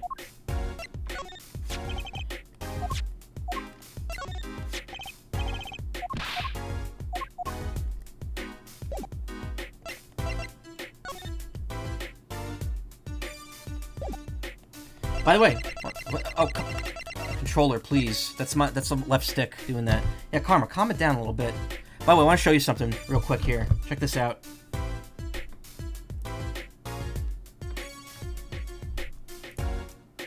Okay, there I am. Oh, I moved the camera a while back. There we go. I told you I had this last time I played, but the Fangamer sells this. I have the official Phoenix Wright Apollo Justice hat, which doesn't fit the same way it fits Phoenix.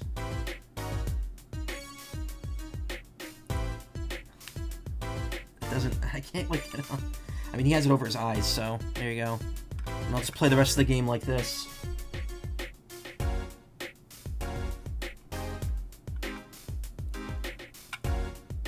It's a really nice hat, I gotta say, and it was on sale.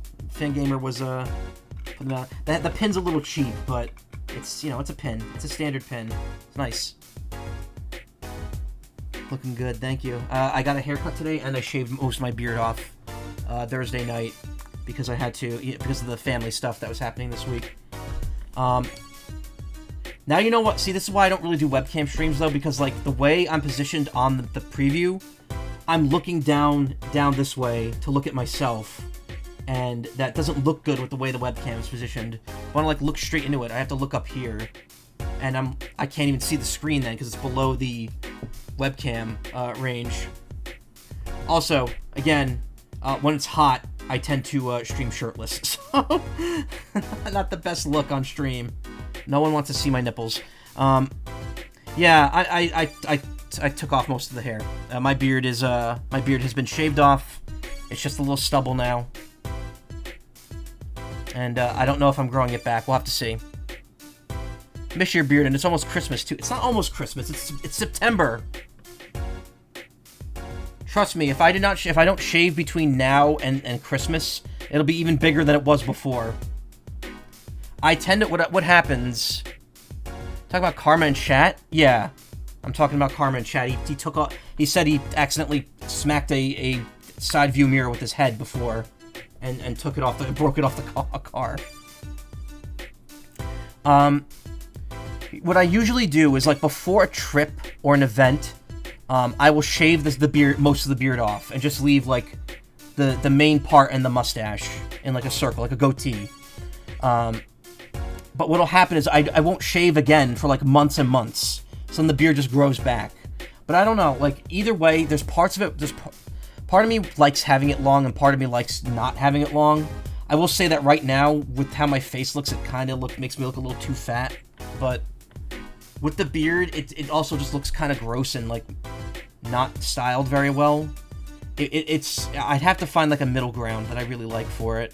But I'm also kind of considering just saying, like, I think I'm done with facial hair for the time being. I'm not too sure. I have to think it through a little bit more. Franziska feels like she would damage more cars with her whip, though. Yeah, like she'd be like Street Fighter.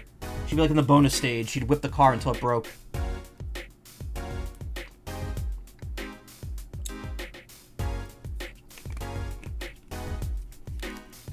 I thought I was supposed to fight E Honda. No, you're scheduled to fight A Honda. This is the bonus stage. Finally bought a flash drive. That's cool, Karma. In fairness, the glass didn't crack, so... Okay, whatever. Now you have 28 gigabytes now? Wow. Who mentioned him? What? Who? E Honda? June 15th. Write Anything Agency. Ah! White girl jump scare. You're the woman from the Kitaki place. Have beef with Honda, really? Yes, is it like Entei beef?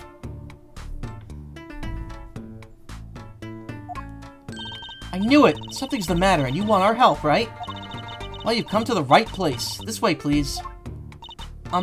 Thank you. My name is Alita Tiala. I have a request. Not quite, but similar. This cinnamon roll is too precious. An attorney's badge. So you really are a defense attorney. Please, I'm counting on you. I need your help. I'm not sure I understand. I'm sorry. No, it's me who's sorry. Really. Sorry.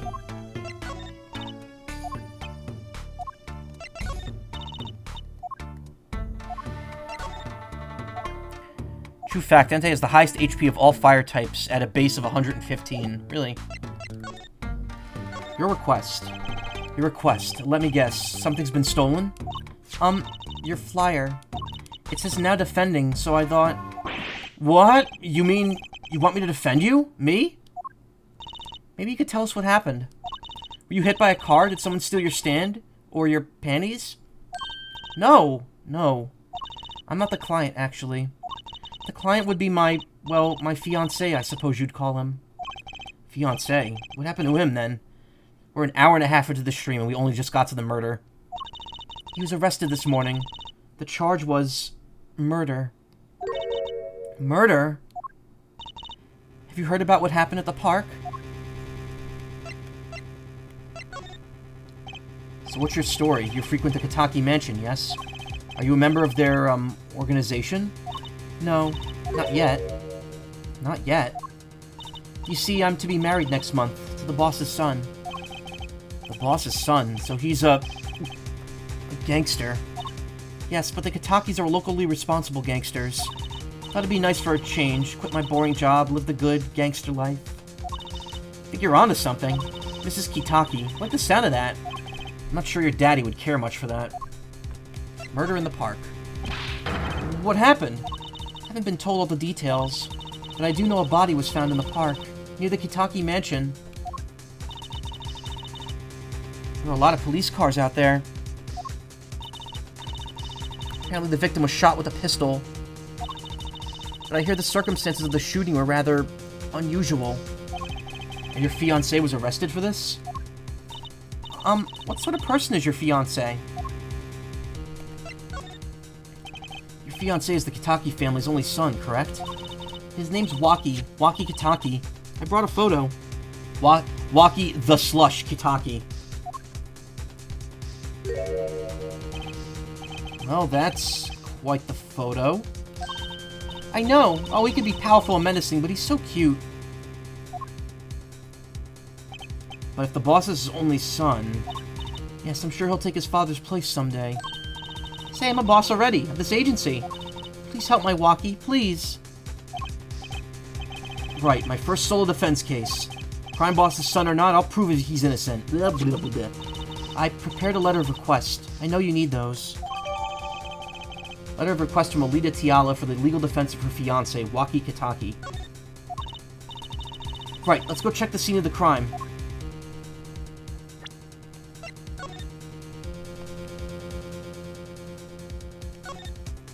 Hit request!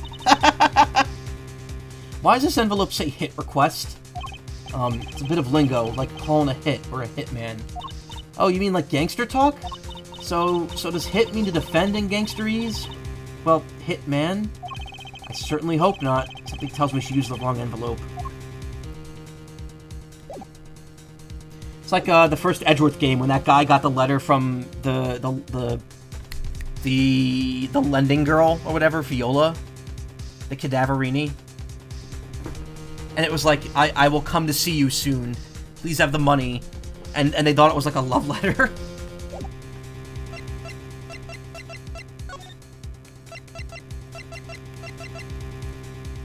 Viola, yeah. True fact, the lowest HP stat of fire types is Vulpix at 38, and this is the best worst HP of any type. Bug has the worst best HP than fire types. Ah. They really need to even them out in a future generation. June 15th, Detention Center, Visitor's Room. Polly, you look as happy as a clam in its shell. For a lawyer, this is it. Place where the battle begins. Ahem. You need something? Yes, we're attorneys. I was hoping we could see Mr. Waki Kitaki. Sorry, he's in questioning right now. Could take a little while. Drat. Oh well, guess we'll have to come back later then. So much for that battle.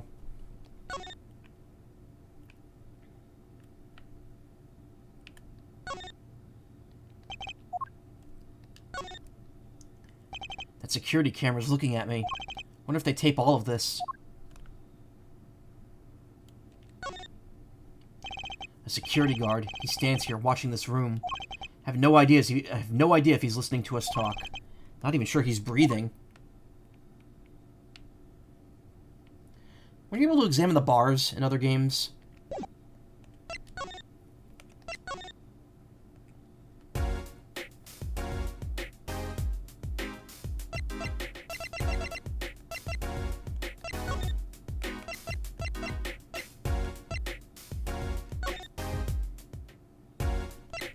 Where are we going?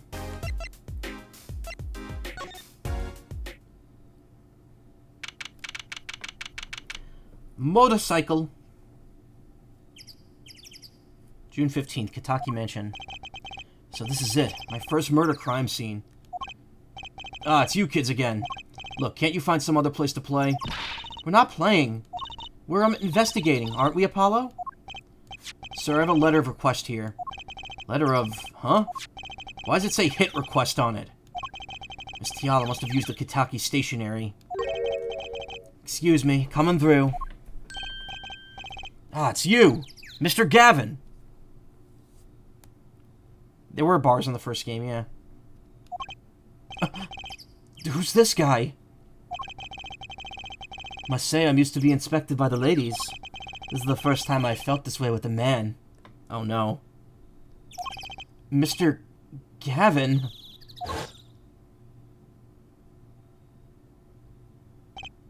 Ah, Fraulein. What is a sweet morsel like you doing in such a dismal place? Can I help? Yes. The policeman officer fellow here won't let us in. We even have a letter of request. You must be exhausted standing out here. I'll take you to the scene of the crime. Oh, really? By your leave, officer. Yes, sir. Of course, sir. Very well. This way, Fraulein. Whee! Perhaps it is Gavin, because he puts the gay in Gavin. Wow. Karma. Hey, what about me? Yeah. Yeah.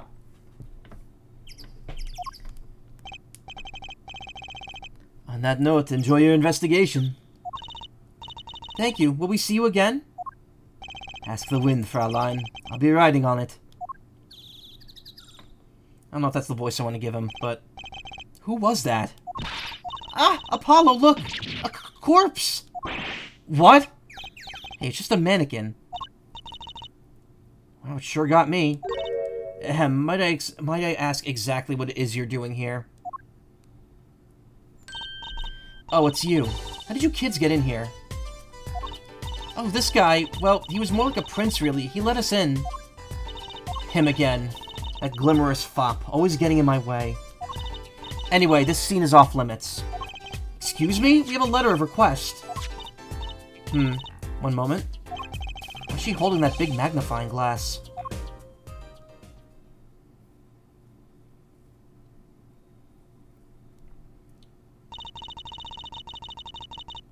I recognize that handwriting anywhere. Scientific analysis says this was written by Alita Tiala. Thanks. Took you 30 minutes to figure that out? So, what's up with the mannequin there? It's taking the place of the body, preserving the crime scene as it was found. The body was pulling the stand? So you're a defense attorney, are you? Detective Emma Skye. I'm in charge of this crime scene. She didn't seem that happy about it. She didn't seem that happy about many things. Trust you know how to stay out of the way. I always carry 2 pairs of handcuffs, just in case.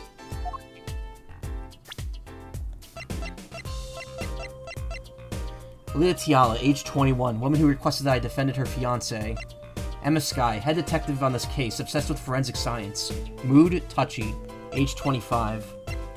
Waki Kitaki, the defendant, heir to the Kitaki family empire, and Alita Tiala's fiancé, age 19. I was gonna say, like, how old is she? 21. Unknown, spitting image of Mr. Gavin. Blew in like the wind and left like the wind, age unknown.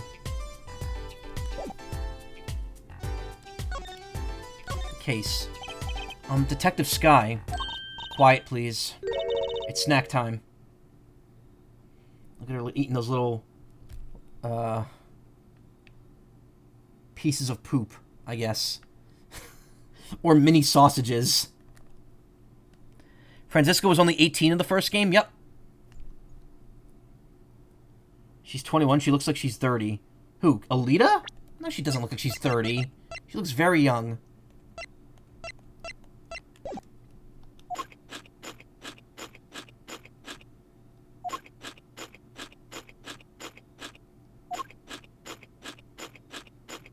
Tired of this yet? Not making much progress here. She must not be very busy. Never seem to get a lucky break. Back after 9 years and they won't give me the position I requested. And then I hear he gave up that defense attorney life. He? Who's he? Next defense attorney? Who do you think, Apollo? Who's the only defense attorney in this town that doesn't do it anymore? I see Emma's been through some stuff since we last saw her. Well, it's essentially, she pretty much says it right here. It's literally just because of this. She's a detective, not a forensic scientist. And she's not happy about that. They look like chocolate-covered peanuts. They are. I think they're chocolate, like, crunchy puffs. Detective Skye. Quiet, please. It's snack time.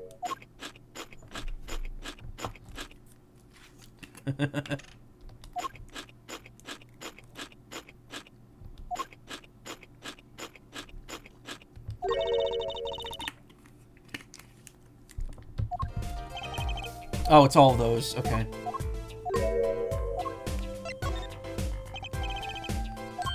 Okay, so she's not giving us the time of day here.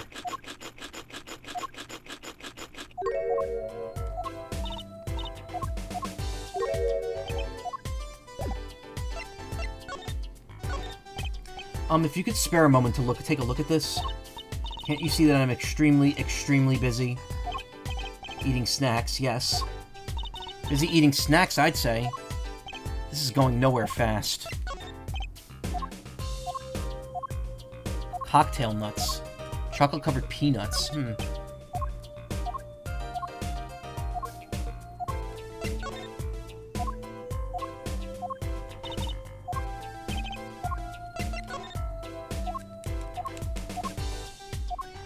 Okay.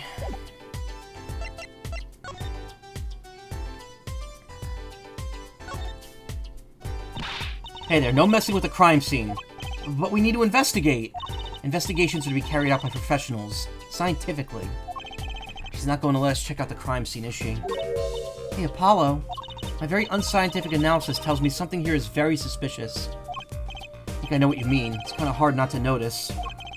Better check out what we came here to find, at least.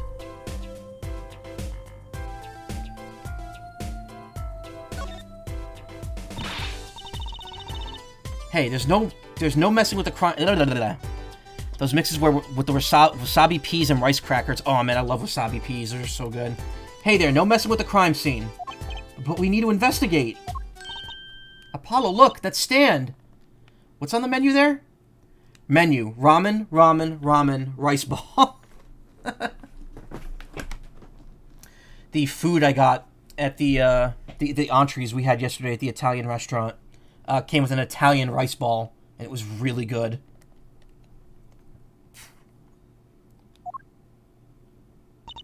It says Eldoon.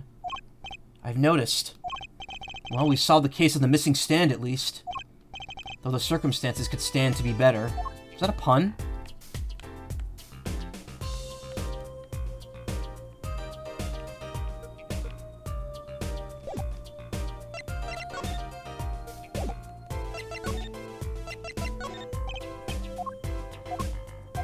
Was that really all we could get out of here right now? Huh.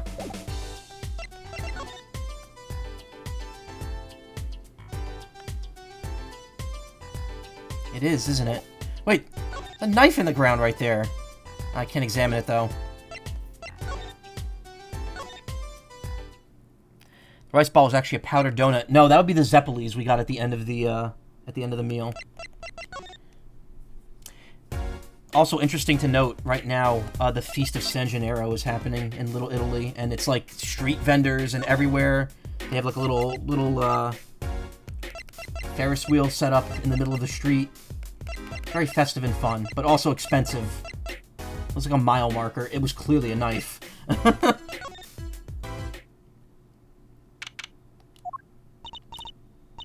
Eldoon, hello? Looks like he left. We found his stand and everything. What about our free bowl? Oh, too bad. Looks like we'll have to wait a little longer for that bowl. So sorry. Oh, what a bummer.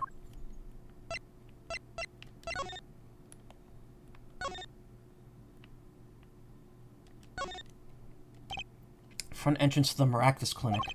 Walls and posts are so highly polished I could see my face in them. Hot dang, my hair looks good. Police cars parked in front of the Maractus Clinic. It's empty. Police must be inside investigating something.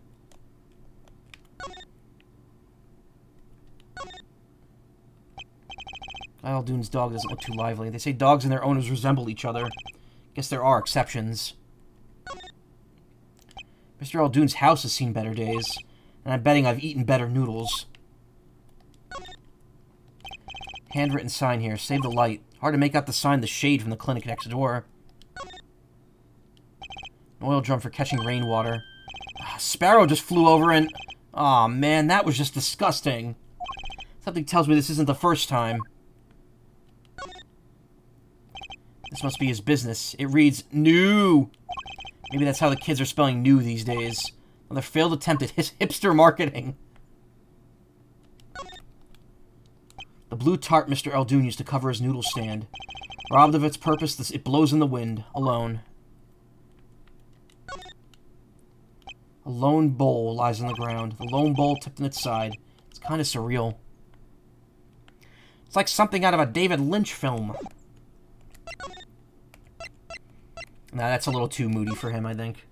3 shots for 1 bitch, they should be free. Yeah. I mean, the shots I just got were free. New Jersey, we're still doing, insurance-covered shots, so... Look, it's a folding ladder. Polly, that's called a step ladder. Come on. A step ladder? How is it different from a regular ladder, then?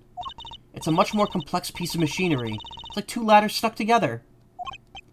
So you admit it's basically a ladder, then, right? Wait, huh? You have to look past the form, at the essence of the thing. Can we talk about something else? Game is saving there, because that's part of an achievement.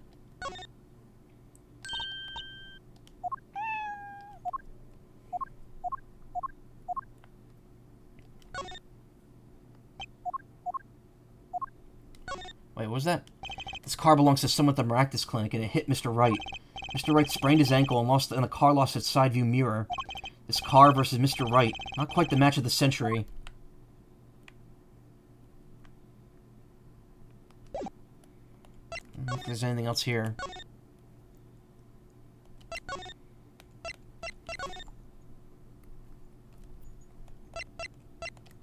Oh, I should probably switch out the, evidence now. There's a big wastebasket by the park entrance. You aren't going to search through the trash. I don't think we need to. Oh no, please, knock yourself out. Don't mind me. I'll be waiting over here. Just so we're clear, searching through the trash isn't a hobby of mine, okay? Oh, I can't switch it. Never mind.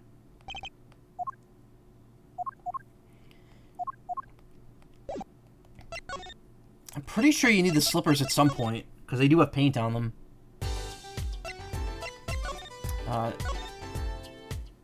Oh, maybe Kataki's in the detention center now.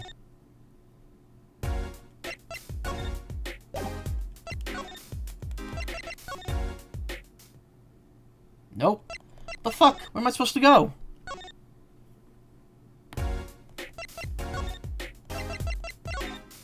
Here, panties. Oh, maybe I have to go to, I have to go see Mr. Wright again. Yeah, here we go. June 15th, Hickfield Clinic. Oh, you're back. Run into some problems? Oh, Polly, didn't you want to tell Daddy something? Who, me? No, I'm fine. Really. What's this? So there is a problem? No, no problem. Actually, I got a defense request. A defense request? That is a problem. Huh? I've given up the court. I'm not a lawyer anymore. The request was for me. Oh, right. You're a lawyer, aren't you? He's doing that on purpose. I know it. Murder.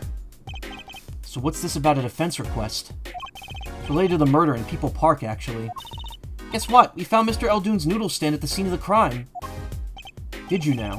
That's unusual indeed. Never heard of a noodle stand being used as a murder weapon. I think the murder weapon was something else. You mean you don't know what the murder weapon was? That funny detective lady won't let us on the scene. What kind of detective wears a lab coat, anyway?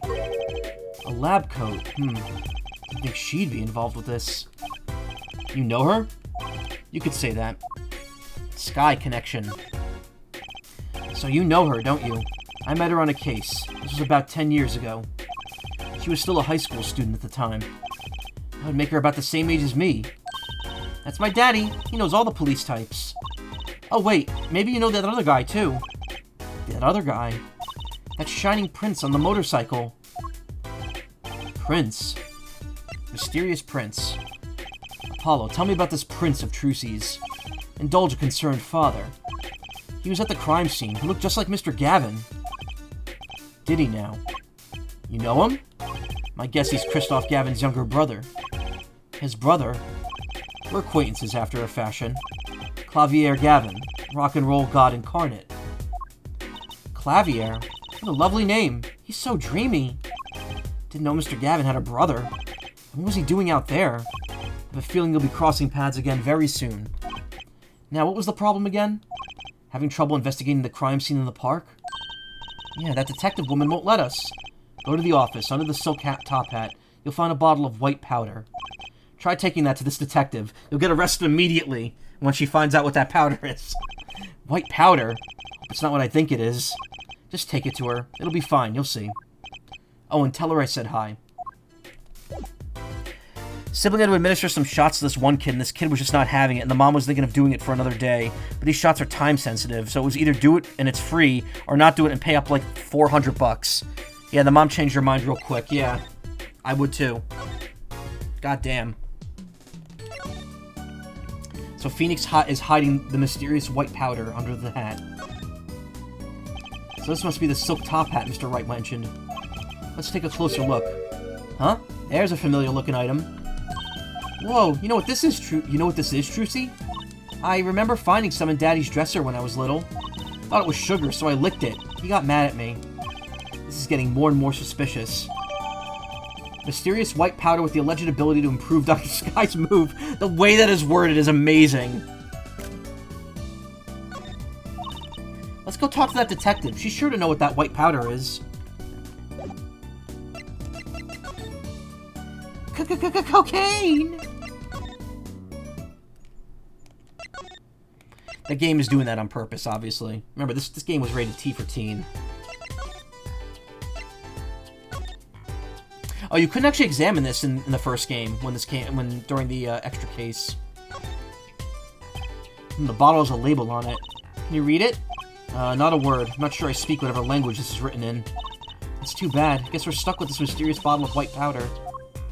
Oh yeah, it's probably not from America.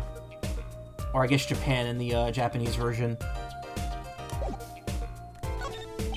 Does this ring any bells? Is that? It couldn't. Where'd you get that? Brought it from the office. You work at the Wright & Company law offices, yes? You work at the Wright & Company law offices, yes? Yeah, sort of. Detective Sky, how do you know my daddy? Daddy? I'm sorry, who did you say you were? Trucy Wright, Phoenix Wright's daughter. What? Mr. Wright has a daughter? You seem shocked. Well, if you're Mr. Wright's daughter and you're his apprentice, then I'm available to help you in any way I can. Oh, thanks? Start by not calling me Mr. Wright's apprentice. Hey, Neat Dreams, how you doing? Chat was, like, fucked up there. This powder's used for detecting fingerprints. Fingerprints? Guess you might call it a memento from the time I spent with Mr. Wright. White powder memories. If you find any evidence with fingerprints on it, please let me know. We'll dust for prints. Well, she's quite the eager beager all of a sudden. The report came in late last night. The body was found much as you see it now. Except it was a real body. But why? Why was a body pulling a noodle stand? If I knew the answer to that, I wouldn't still be here. Well, what was the cause of death? A bullet wound to the temple. He was shot by a pistol. A pistol? Not the easiest thing to come by in this day and age. Unless you're a cop or a gangster. Incidentally, the victim's name was Malpractice. Malpractice. I just received the autopsy report, in fact. Doing well? That's good. Time of death, June 14th after 10 p.m. Cause of death, single bullet to the right temple. I mean, really, what's up with this case? It's enough to make me want to run off, pulling a mysterious noodle stand behind me. Not so mysterious, actually. Should tell her, Apollo. After all, we know where the stand came from. A likely story. I didn't come here to play games, you know. Actually, we do know where the noodle stand came from. Noodle stand's owner is... Who's this old guy? This is the proprietor of Eldoon's Noodles, Mr. Eldoon himself. He's famous in this part of town. Not bad. Guess Mr. Wright picked the right kids for the job. That saved me a lot of work. Thanks. Mr. Eldoon's Noodle stand. Victim died pulling it. What sort of person was the victim anyway? You mean, what did he do? He was a doctor. A doctor? I'm starting to see a connection here.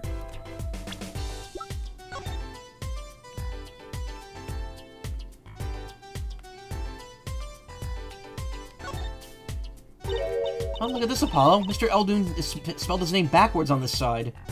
I think it just says noodle. As in Eldoon's Noodles. Huh. Oh, I get it. The name of his store is the same whether you read it forward or backwards.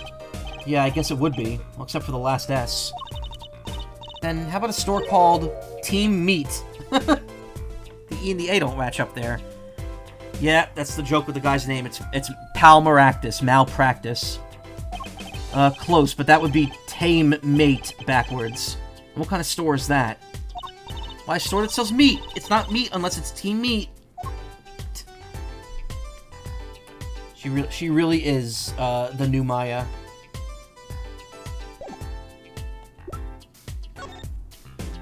Palmaractus, age 46, male. Time of death between 10:15 and 10:45. Damage to brain resulting from the bullet wound. Entry point, right temple.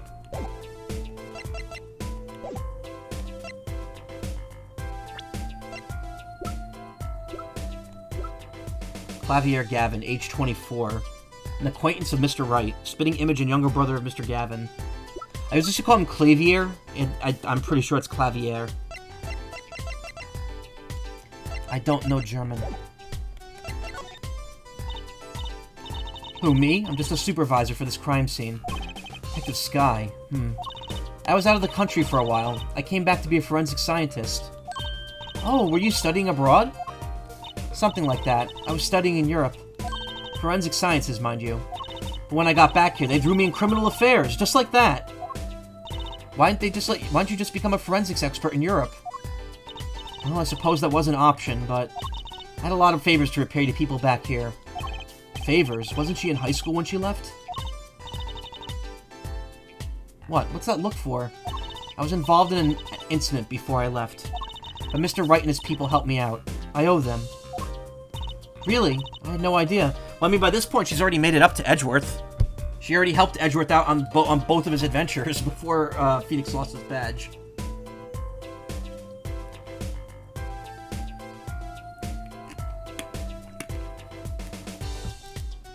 How about stop some emos pots? That's a good one. Good palindrome.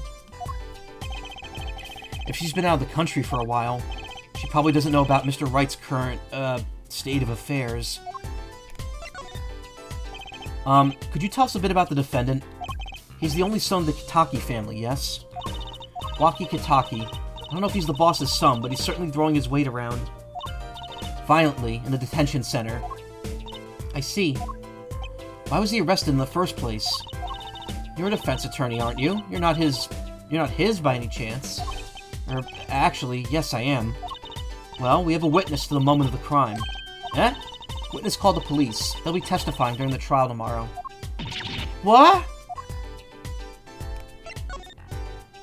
Could you tell us a bit more about the victim? Well, let's see. Apparently he's the physician at the clinic in the area.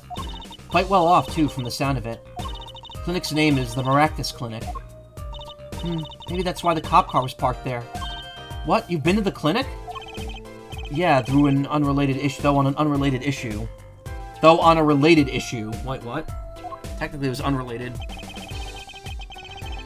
Told the detective about the case of the stolen noodle stand.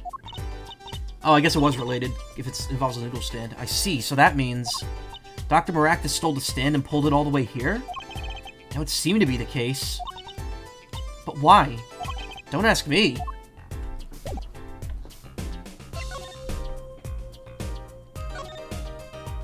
This mannequin is dressed up to look like a police officer. I've seen one at the station. Mannequin in the place of a body. Body of the victim has already been removed. Do you think the victim was the noodle stand thief?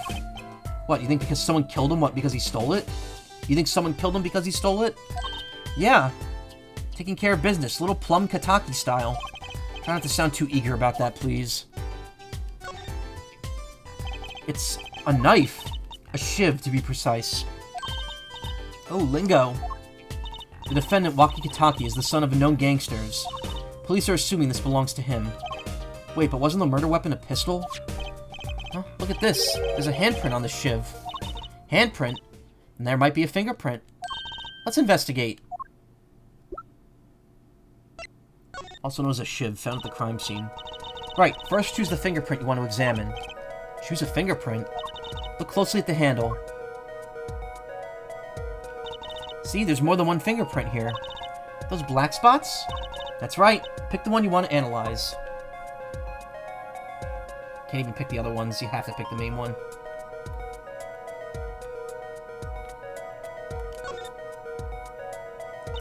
Right, let's get detecting.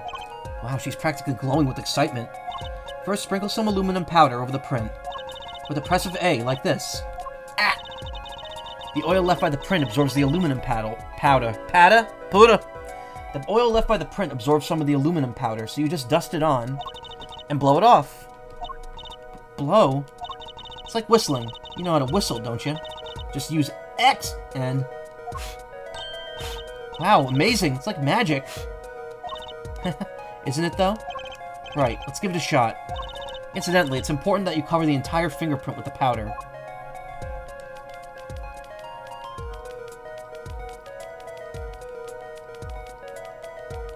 By the way, if you're playing this on handheld mode, you can in fact use the touchscreen to do all this. The game is full touchscreen controls on the Switch.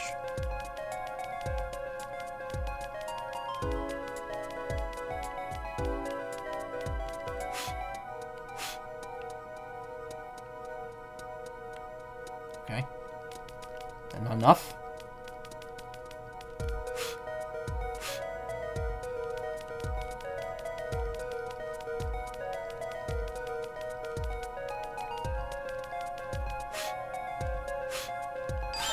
Oh, I didn't blow all the dust off, that's why.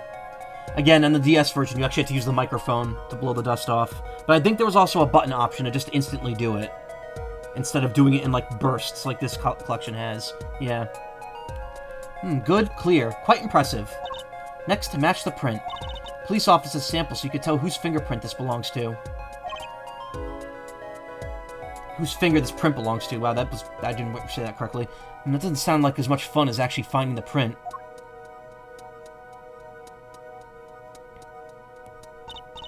Okay, pick the person whose print you think this is. You probably have a good idea whose knife this is already.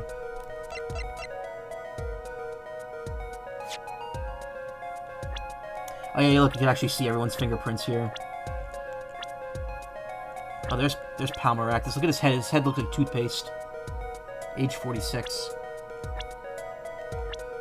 Why would Plum and Waki's fingerprints be on file? Well, I guess Waki's would be on file now, but like, why would Plum Kitaki willingly have fingerprints on file with the police? How does that... Why? How? Oh, I have to actually open it to hit X. Okay, there we go.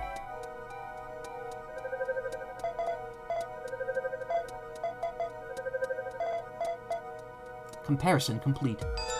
Match found. She's done some stuff. Yeah, but she's part of the mob. She's pretty sure they just paid their way out of all that. So the fingerprints do belong to the defendant. Yes, isn't it amazing? Ah, the power of science. It's my life. Apollo, she's sparkling, and I'm dimming. Look sharp, spirits up. The real fight's yet to come. Chin up, Polly. The trial hasn't even started. I'm already losing. Found at the crime scene bearing Waki's prints.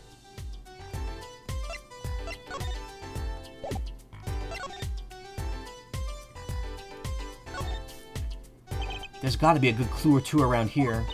You can go, you and your trash cans. Go ahead, knock yourself out. Bad time for Stabu, yeah.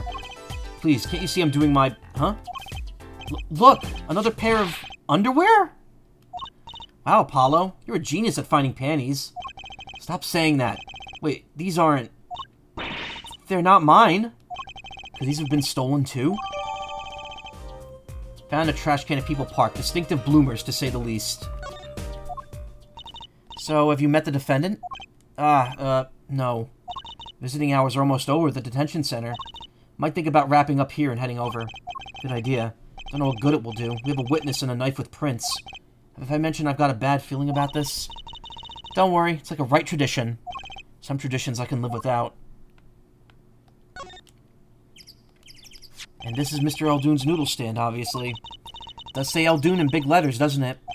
And that mark on his paper lantern there looks familiar. It's going to be a little weird telling him with the corpse and all. Anyway, that wraps up 3 of our cases. That's right. Congratulations, Apollo.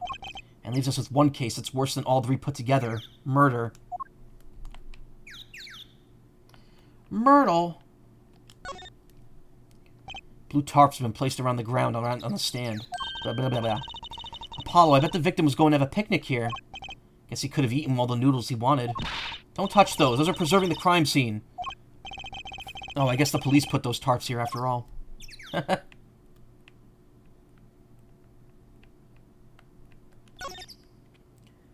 Benches line the river running through the park. Ah, a little urban oasis. Bet children come here to splash around in the water. That river's a little deep for splashing, and a little dirty. Well, they could listen to the water and pretend they were playing. Knife is sticking straight into the ground, with the defendant's fingerprints on it, which means... Think he stuck it into the victim? I don't know what he did with it, but I don't like it.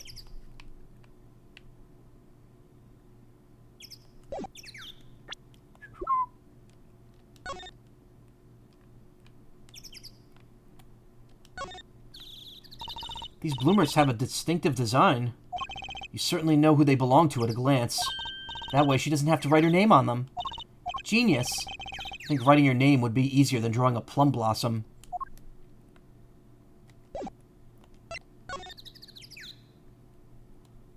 Man, Waki's fingers were dirty. So the defendant's prints are on this knife. That would mean he was here the night of the crime. That's what I call irrefutable scientific evidence. Neat. Not so neat when it happens to be evidence against our client.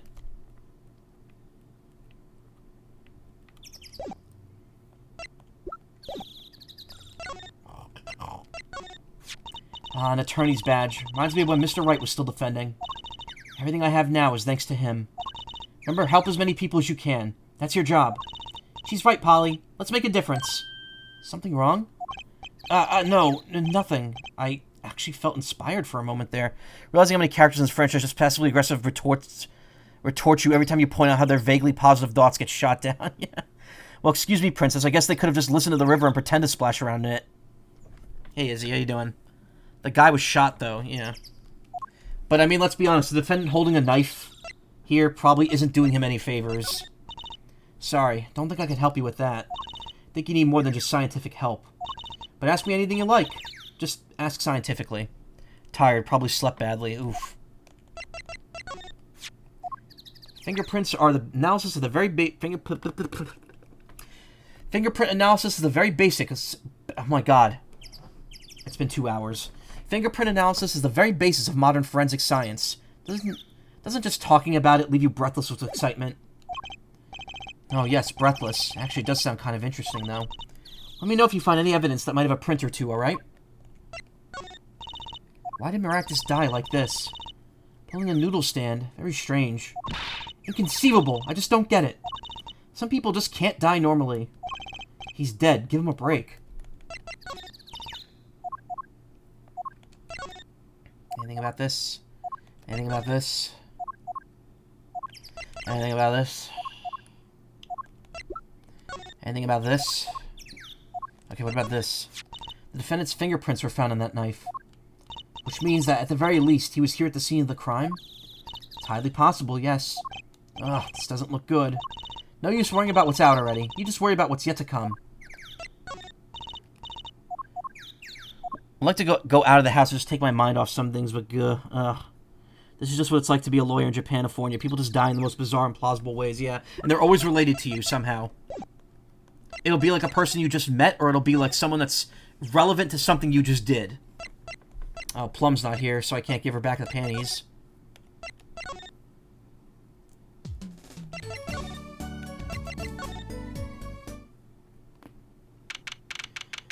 June 15th, Ascension Center, Visitor's Room. I'm sorry, meeting hours for the day are all done. But we still have 3 minutes! I'll put in a request, but don't expect anything. Father's talking in the private room with him. Father? You mean like a priest? Apollo, you condensed bird brain. It's a shot wound. Yeah. I mean, the suspect's father, Mr. Winfred Big Wins Kitaki himself. How does he know his nickname? Not someone I care to meet. Die, you! You're the one on your way out, old... Ah, they're here. Look at those eyes. Whoa. This guy radiates power. Power with a cute apron. That is a very cute apron, actually. Iwaki's lawyer. Yes, sir. Well, I'm Big Wins Kitaki, 4th head of the Kitaki family. Capiche? Actually, I came to speak to your son. Mr. Justice. Yes? My son's innocent. He killed no one. If he were found guilty, it wouldn't be good. Capiche? Yes, I'm all about capiching. Capiche loud and clear. That's a great line. This is also what it's just like to be in the Ace Attorney universe. You're not allowed to be more intelligent than an iota of what the game prescribes, yeah. You can't put 2 and 2 together unless the game spells it out for you. You gotta do more than just understand to make it. You'll learn, though. And yet the lesson comes at the end of your short life. I don't feel so good. What's the big idea, old man? Oh, whoops, that wasn't him. You can't treat me like a kid no more. Not now. You know I wanted to go to the Clink. I like it here. You, must be Waki. A G's not a G till he does hard time. Bizoy! I can't. I'm too white to read this dialogue coming out of a Japanese person. You'll see, when I get out of here, things will change. Silence. No, that's not the way to read that line. Silence. My apologies, Mr. Justice. He's usually such a nice boy. Forgive me if I have a hard time believing that. How did this guy and Plum just saying this guy is scary? Well, so is Plum. She's not. She's willing to whip out that knife every time she thinks she's being insulted. You can't take me under your wing this time, old man. You heard me. I don't need no trial. I did it. I think that's enough for today, Mr. Justice. Don't let me down tomorrow.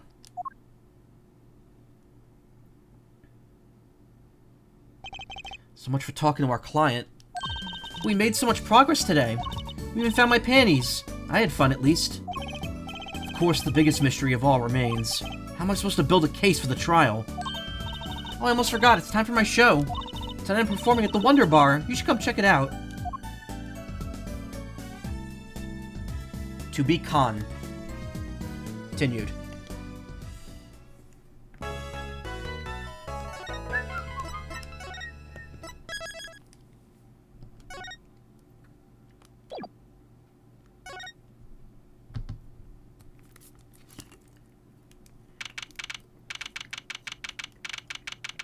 June 16th, 9:46 a.m. District Court, Defendant Lobby Number 2. Huh? Mr. Wright's not here today. Said his old foot injury was acting up. Old injury? He was all smiles yesterday. Yes, he smiled when he said we'd be fine as long as you're there, Trucy. Yes, fine. We'll be fine. Here comes justice. I started my voice training at 5 this morning. Oh, do some now. I want to see. Here. Huh? Oh, okay. Ahem. My name is Apollo Justice, and I'm fine. That sounds more like a self-mantra than voice training. I'm fine. I'm fine. You know what I'm saying? Good morning. Voice acting Apollo Trans. Voice training. Yo, sup? Hit you with a guilty verdict, G. See if I care. You just hang loose and let things go with the flow. You know what I'm saying? Not really. Lucky. You've been running your big mouth like that in here. See, that's the difference between you and me, old man. I ain't afraid of no cops. Real G's can't keep it real till they spend some hard time in the pen. You have absolutely no idea what you're talking about. Sounds like they've both been voice training too, Apollo. My worst fears realized. Trial's starting and I still haven't had a real talk with my client.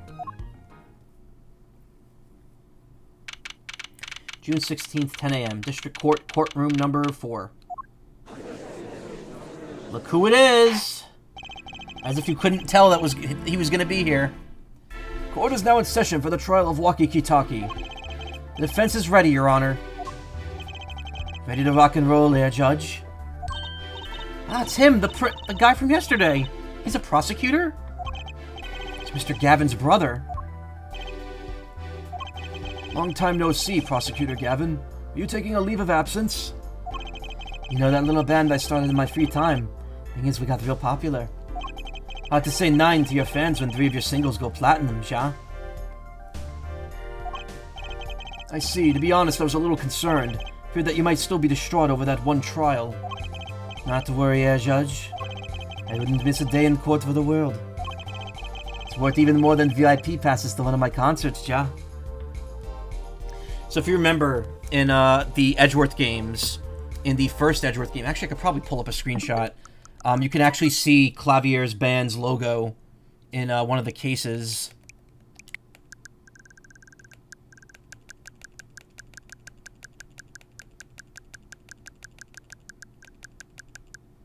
Oh, it's going by last played, so it's probably later.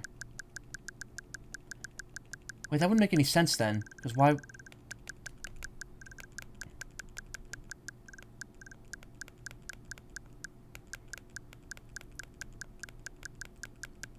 Huh. I actually have no idea what this is. It's weird. That's the second Edgeworth game. What the hell? Did I not take a photo of it? I guess I must not have, huh?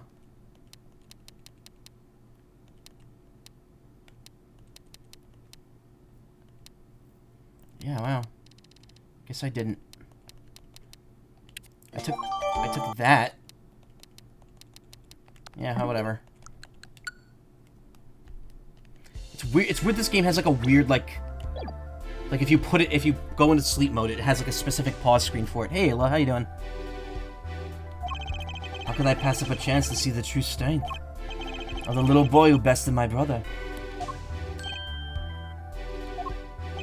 It was worth canceling a show or two. Understood. You may give your opening statements to the court. Before that, I was thinking, is the air in this courtroom not a bit serious? It is a court of law. That's no way to get the crowd jumping here, Judge. You're not supposed to jump. This is a courtroom. Actung, baby! Today we played my way. What's with that noise? This missed a shitty shift because delivering to downtown apartments sucks. Oh, really? Sometimes you just have to get up in order to get down. Prosecuting. This is crazy. The victim, Pal Maractus, director of the Maractus Clinic. The scene, People Park. He was found pulling a noodle stand. On the wall is a doctor pulling a noodle stand. Yes, I believe you only find that out by asking the defendant right here, right now. This is an undeniable truth that he shot the victim. What do you mean, undeniable? If you're to glare at anyone, their justice, glare at the punk in the defendant's chair. His crime is witnessed quite clearly, you see. Very well. Please admit this witness to the court.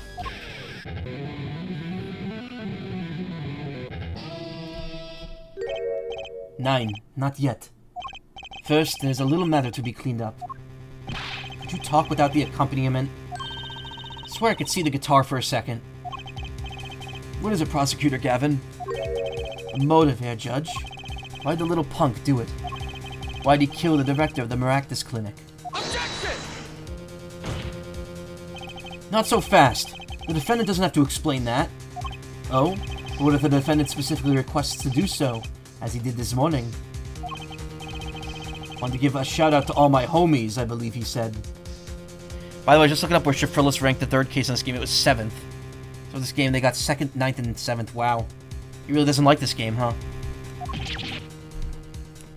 What? What is right? They always say that on stage. You should hit the crowd with speed and ferocity. Sounds like he got you good, huh, Polly? Well, this is highly unusual, but the court will now hear from the defendant concerning his motive in the crime. So, you, son of the defendant, Waki, are you? I ain't your son, old man. You step to a Kataki, you best be prepared to step strong. You step to a public official, you best be prepared to step in jail. Gotta hand it to him, Rocky sure has guts. It's not his guts I'm worried about. This case, the first case did very well, yeah. For him. 7th is mid. Well, then the court will now hear testimony of the defendant's motive. From the defendant himself.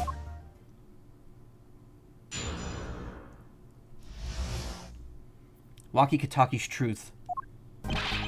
I'll tell you one thing, that doctor was a quacker. Someone had to show him what's what. I was in his clinic about half a year ago. He messed up on my op something bad. And then he just lets me go without a word. See you later, bye. So I gotta go in, get another doc to patch me up again. That was the day I done figured it out. No OG's gonna let that pass. That's why I went into his pad that night. Know what I'm saying? Love this guy.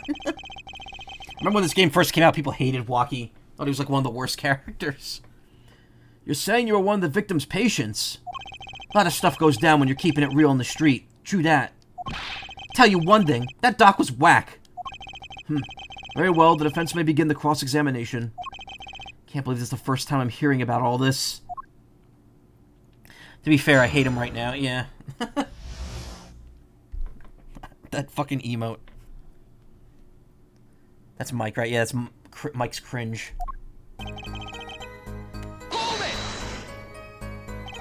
First of all, the word you're looking for is quack. And isn't that a little harsh? He's your family doctor. Who asked you, Pointylocks? Just who do you think you are? Your lawyer? Look, I ain't trying to hear that. He was a quacker, plain and simple. You saying you're too white to talk to this, and I'm pretty sure Waki doesn't have the melanin for it either, yeah. I mean, that's the point. He's trying to be more. He's trying to be gangster. someone, you mean... Was there someone with a score to settle with the... Blah, blah, blah. I did also point out he's probably Japanese when I first said he was talking like that. Was there anyone with a score to settle with this doctor? Besides you, I mean. You better ask somebody else, Holmes. What do I care? I made up my own mind and did what I had to be done. Straight gangsta style. Why were you so mad at this doctor? Yo, sit back and listen while I drop it, J-Man.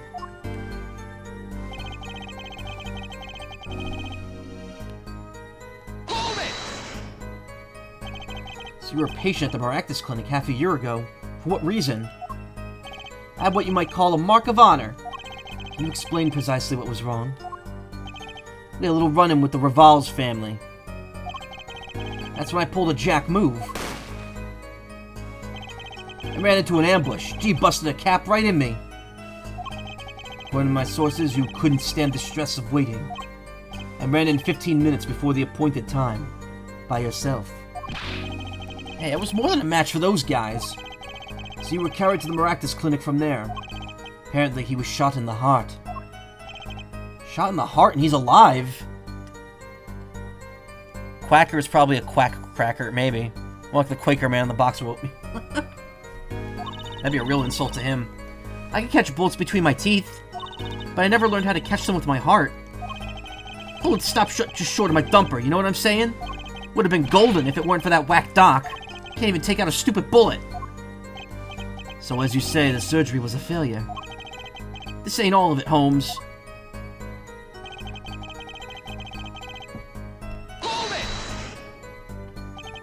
What do you mean he just let you go without a word? What do you think it means? It's whack, that's what. Not sure what that means, but it sounds bad. Sounds as though Herr Doctor wished to hide his mistake. This is why he let the defendant go. He's a liar, straight up. He's a badder G than me. I think the writers wanted to say cracker, but quacker's the closest they got without upsetting any censors, maybe. So this bullet is still... You know it! I can still feel it! Right there in my chest, pressing up against my heart. Your words are like a bullet, shot straight into my heart. Or something to that effect. Incidentally, that's from one of our hit singles. Well, that sounds like a straightforward case of malpractice. Word, J-Man. Word, no accident, that's for shizzle. Seems that there were issues with this doctor. Man, putting him down was like doing the world a favor. Waki, please consult your lawyer before saying things like that. Died pulling the noodle stand. Look at that. Look at his hair. Look at the hair. It's like smooth toothpaste.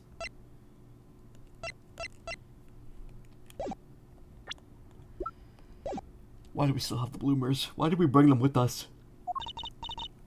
Clever, you can't keep saying song names like that. Chin up, Apollo. Back straight. But why did this mistake only come to the light that day? It was found during the family health checkup. The family health checkup? That was the wackest of all things. All his G's lining up taking eye exams and all that. Better to die young than fade away, bizoy! A relief to hear. What's a relief? Oh, did your father not tell you? That bullet you carry so close to your heart, not attended to immediately, could kill you. What? Yes, Herr Dr. Maractus had knowledge concerning this ticking time bomb in you. Knowledge that could have saved your life. No way, that's whacked! There's proof, your checkup report.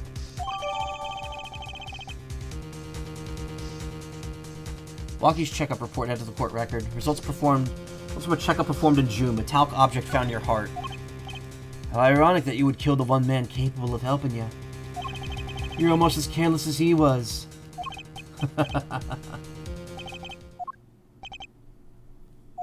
Well, now that the place is hopping, let's get this gig started. Started? Had enough of a warm-up act, ja? Time to hear from the witness. Waki sure is quiet all of a sudden. I'm a little uneasy myself. Is this Gavin's strategy? Clever's so casual about everything so far, and he's a rock star. He doesn't have time to be, fucking serious all the time. So, you will tell us your name and occupation. Also, I think it's implied that he puts on, like, a fake act, like like, German accent. Euro accent. Like, generic European accent.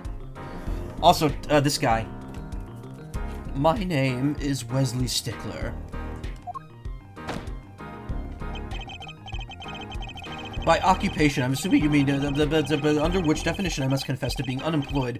However, we must acknowledge the meaning of identity, which is commonly attached to this notion of occupation, and once we've accepted this reality, we see that our confusion is not gestalt per se, but arises instead from the vagueness inherent in all representations of thought, by which he means to say that he is a student. A junior at Ivy University, if I'm not mistaken. Yes, in the Department of Science and Engineering.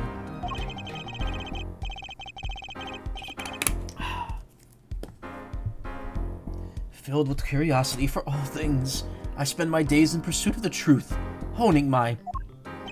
Herr Stickler, please direct said curiosity to the case at hand today. This was one of those characters with a dev's file under a slur. There's a potential, word to describe him that's not very good, as we'll come to see. Very well, Mr. Stickler. Please testify to the court about what you saw on the night of the crime. You ask yourself quite simplistically what I saw. However, you must understand the Homo sapien possess two eyes each. These are designed to receive and interpret data, sending image in the form of signals. A night in the park. That night I passed through the park on my way home from shopping, when I saw them. One man pulling a stand, another man facing him. I saw them quite clearly. The man facing the victim was the defendant. In his hand he held, yes, a pistol. It was pointed at the man pulling the stand. A shot. The bullet hit the man pulling the stand from the front, square in the forehead. Well, we know that's not true. Was there anyone else in the park at the time? I could say with 100% accuracy that there was not. The pistol our witness refers to is this. Court accepts this into evidence. Finally found what you're looking for. Nice. Weapon left at the crime scene. 2 rounds were fired. Fingerprints were wiped. Very well, Mr. Justice. You may cross-examine the witness. Yes, Your Honor.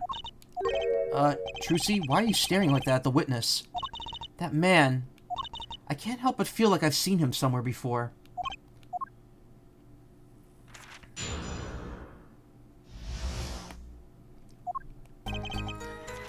Well, I don't think we need to hear this man's ranting any more than necessary here.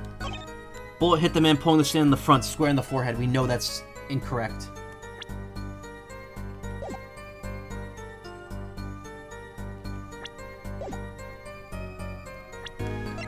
Because he was shot in the temple. Whew, that's all of it. I think I have a chance. Is that you relaxing, I see, Justice? Huh? Oh, ahem. Objection!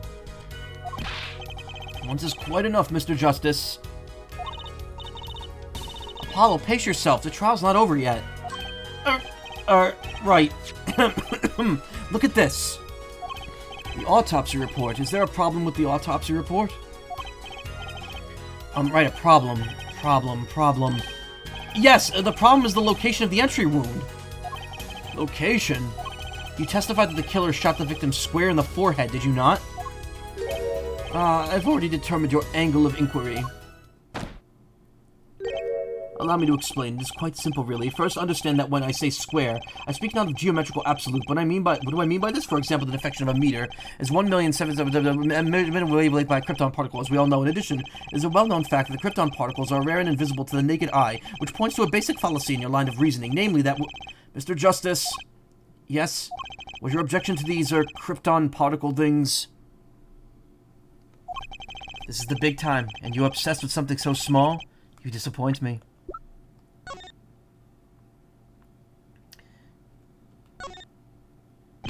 Whoa, don't point that thing at me! Don't worry, I can handle myself around guns. Magic guns, at least. Ones that pigeons come out of. Very reassuring. Nothing special about it, just a gun.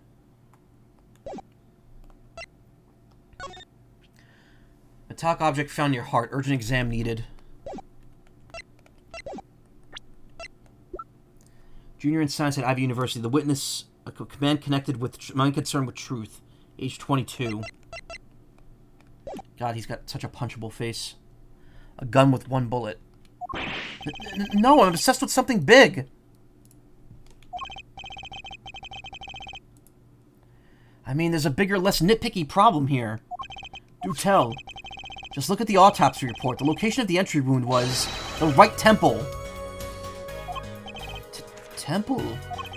Mr. Stickler, you said quite clearly that the victim was shot square in the forehead. That's a contradiction. Isn't it? Didn't Stickler say he was a student of engineering? Yeah. It is, right? Finally. Objection! Air Justice. Oh, Air Justice. Yes? Your tactics are outdated. Trying to shake the witness by objecting to trifles? Trifles? Surely you haven't forgotten the fatal wound your master suffered 7 years ago. Phoenix Wright, was it? Look, I know the wound was in the wrong place according to the this testimony. Hey, Air Forehead. Forehead? Let's imagine you're walking through the park. See two men facing each other, one with a pistol trained on the other. What would you do, Air Forehead? Well, I guess I would try to stop them. I'd probably shout, "Stop!" And you, Fraulein? Fraulein. Me? Well, I'd probably scream, "Eek!" And you, Air Stickler? What did you shout, I wonder? Air Fivehead. Ah, if the victim turned his head at the last moment... Ah, yes, thank you for jogging my memory. Sounds like an addendum to the testimony is required.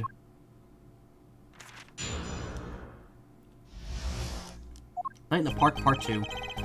As soon as the killer raised his pistol, I took action. Cease this at once, you two! I cried, with composure. The victim turned into the direction of my voice, and a shot rang out. Whereupon our cowardly killer, the defendant, appeared to have become frightened. Tossing the pistol aside, he fled from the scene. I see, so you attempted to stop the crime. Indeed, with composure. Well, maybe the criminal wouldn't have fired if he hadn't shouted like that. And that doesn't really matter now, unfortunately. Let's consider this new testimony, shall we? Observe the diagram, if you would. That's a lie, because we continue to explain what he meant with extensive and etymological detail. That's also very incorrect, yeah. The witness, Mr. Stickler, was it?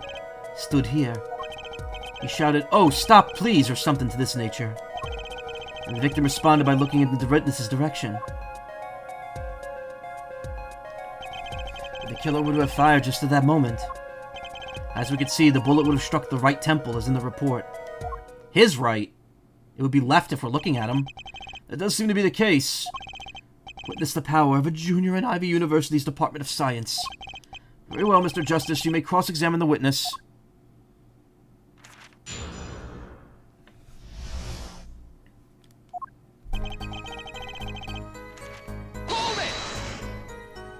So you saw a raised pistol. Weren't you frightened?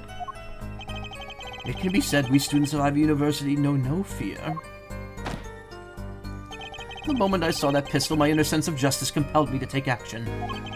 That was certainly brave of you. You might have gotten shot.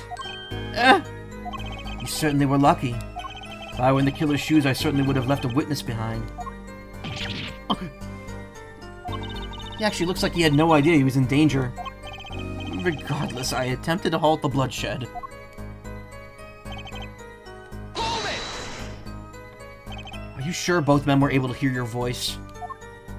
They were, of course. My high, exquisite voice echoed through the park, and the victim responded to that clarion call.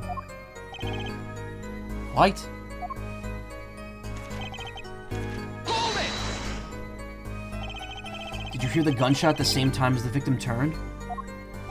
Indeed, I would say about the same time, to be precise. And the victim didn't ask you for help?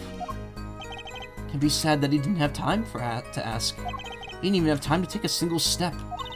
Totally sure that the killer fired because Mr. Stickler startled him. Don't say that too loud, Trucy, please. Hold it! Can you describe the killer's actions more clearly? He seemed quite surprised, especially considering that it was he who did the deed. As we could see, human psychology is a tangled web indeed. He simply couldn't believe what he had done. He's shocked, he panicked. Common tale, but true. Unfortunately, before I could take further action... Hold it! You didn't try to apprehend the criminal? It all happened so fast, I'm afraid I hadn't the time. Doesn't something about that strike you as odd, Apollo? What? Killer was in a hurry, right? He fired the pistol and tossed it right away. According to the testimony, that's what happened, yes. In that case, I'd expect to find something we didn't find. Find something? Find what? I like that contradiction. Kinda sad to see it go. Not as sad as I feel. What do we do now? At least the testimony's getting a little clearer. She's right. Maybe I could find something to use in this new testimony. We should take Stickler's book and burn it and use the pocket sand. What? The last one? There's one more. Weapon left at the crime scene.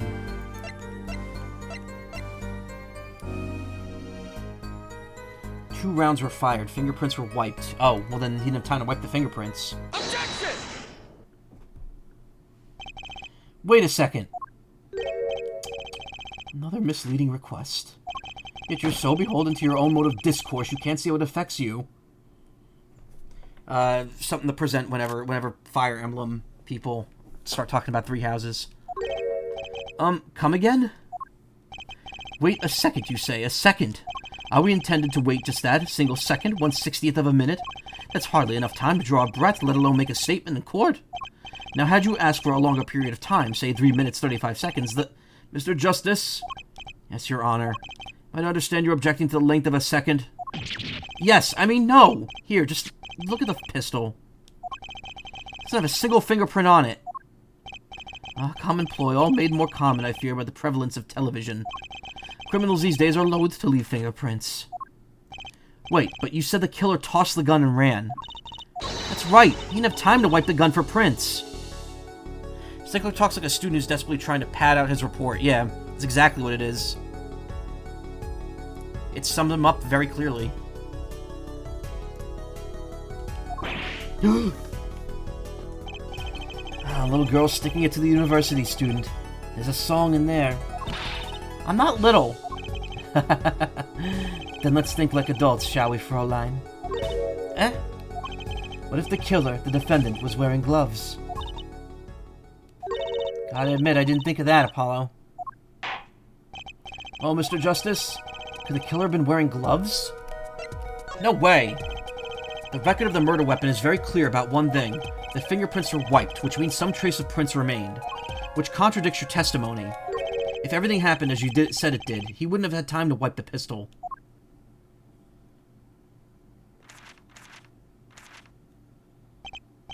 That may be, but it does not change what I saw. The killer, the defendant, he drew down the murderous weapon from his hand and fled. And the pistol was found at the scene of the crime, strongly suggesting that this was the weapon he disposed of. Sounds solid to me. Well, there, Forehead, any of your precious objections?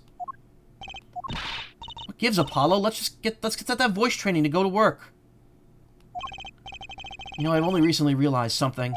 No matter how much you train your voice, it doesn't matter if you have nothing to say. What do you mean, nothing to say? Isn't it obvious from what the witness just said? Huh? Isn't what obvious?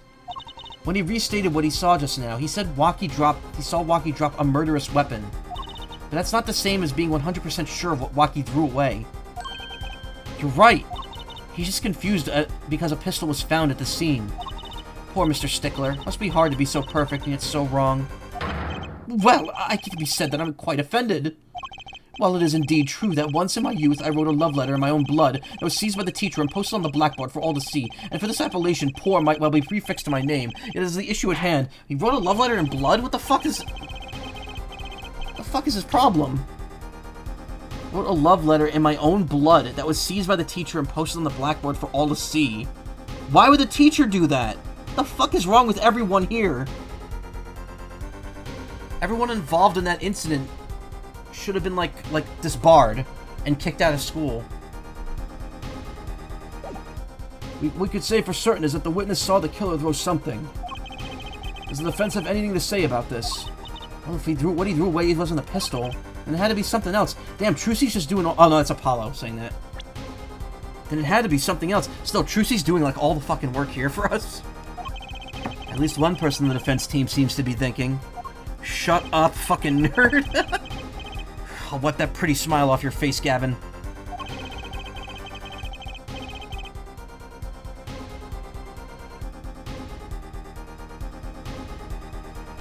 This really is Japanifornia. The lead in those pipes really did a number on them. I would arrest Stickler for creeping me the fuck out. Perhaps you could inform the court as to the nature of this something else. What did the killer throw away before fleeing the scene? The knife, otherwise known as the Sheev Palpatine. Take that! Is that a sword? I saw one of those on the late-night movie last night. Great, a sleep-deprived judge. This knife was found at the scene of the crime, with the defendant's prints on it. His prints! This single piece of evidence proves two important things. One, that what the defendant threw down wasn't a pistol. Two, that the defendant wasn't wearing gloves. Indeed. Oh, forehead. You're forgetting two other things you've just proven. Huh? One that the man and the witness saw was the defendant, Mr. Waki Kitaki. Two, the defendant was holding a knife with the intent of harming the victim. Oh. Indeed. Never underestimated Gavin is a lesson here. At least Trucy's more useful than Gavin's shit-ass brother. This court's of the opinion that our witness is fond of making assumptions. Making an ass out of you and Shun. In that light, I believe it would behoove us to hear what really happened. Behoove? Oh no! We're turning into cows! With less assuming, please.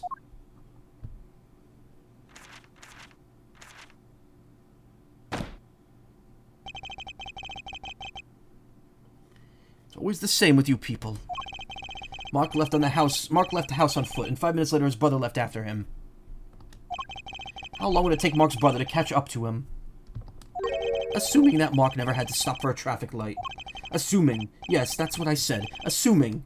As if that were a probable situation at all. Yet here you are assuming that my assumption is no better. What this court assumes is that the witness will testify as to what happened after the shot was fired. Now, Kristoff did help you while he was still putting up the veneer of being, the good guy. From shot to call. I could not prevent the killer from leaving the scene, nor could I simply leave the scene in good conscience. Ergo, I used my cell phone to call the police. Until the police arrived at the scene 10 minutes later, I saw no one else. Why didn't you chase the killer? He was, as you say, a killer. Of course I could have run him down. What would he have done when cornered? Sadly, it takes more than aptitude for solving quadratic equations to know that. The testimony earlier did not prove the defense's presence at the scene. And do we not also know that there was no one else there? Seems very clear that we have our killer. Does it not? Does it not, Mr. Justice? Better find a way to take this testimony down quick.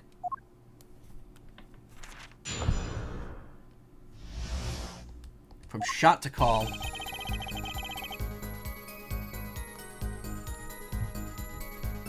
Hold it! Which way did the killer run? By that time, it was clear that the killer had noticed me. Naturally, he ran in the opposite direction. He ran in the opposite direction from the Kitaki mansion. Tongue! Don't even think about pointing out that he was going away from his home. All he had to do was loop back once he was out of sight. How did he know that was where I was going? Hold it! He was certainly composed for someone who just had witnessed a killing. If one is to devote one's life to the pursuit of science, one must never flinch at the sight of a little blood, nor to be so moved by a chemical discovery that one drops one's flask upon the lab room floor. Oh, cool answer. Very cool. So nothing strange about how he acted. Trucy looks like she has something to say, though. Hold it! Wasn't your first thought to call an ambulance? can be said that I have dabbled in medicine. The injury I witnessed, namely a single shot to the head, tends to result in death immediately. Ergo, there was no need for me to call an ambulance. Oh, a perfect syllogism. A proof in 3 parts. Exquisite. Simply exquisite. Sorry, I had some Eldoon's noodles before I came here. I'm pissing pure salt. He actually looks like he's going to cry. Hold it! Can you tell us in detail about these 10 minutes? I stood in a state of heightened awareness. Anything could happen at any moment. Anyone could appear from any direction. Is that all? No one came. Nothing happened at all. I saw it all, which is to say, I saw nothing. It was late at night. It's not odd to think there would be a few people around in the park, so to speak.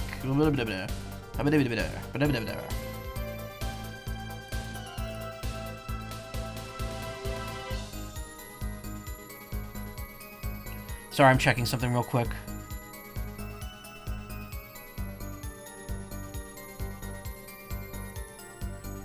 Okay. So we just stood there watching. Not much to go on there. Trucy, if you got something to say, by all means, say it. I can't find a single problem with this testimony. Had enough at last there, Forehead? Maybe it's time to back off a bit?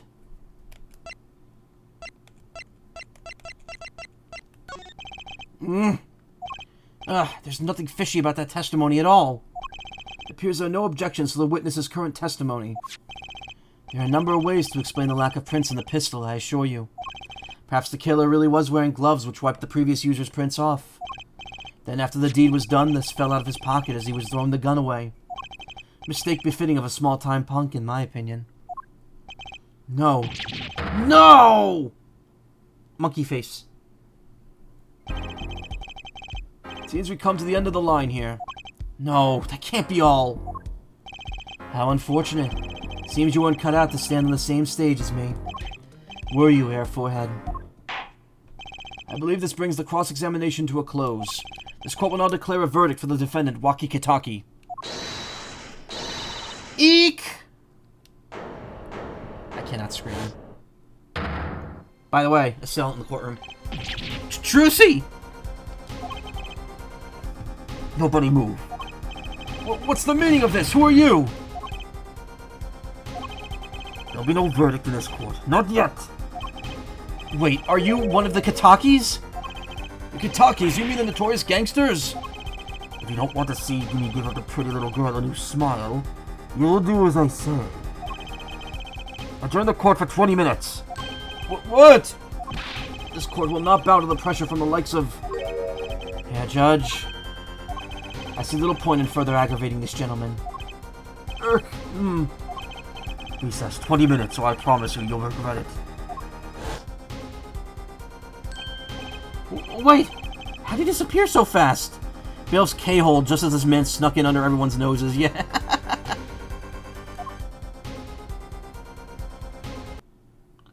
Come to the defendant lobby, Apollo. I suppose I have no choice but to adjourn for a 20-minute recess. Bailiff, catch that mysterious man!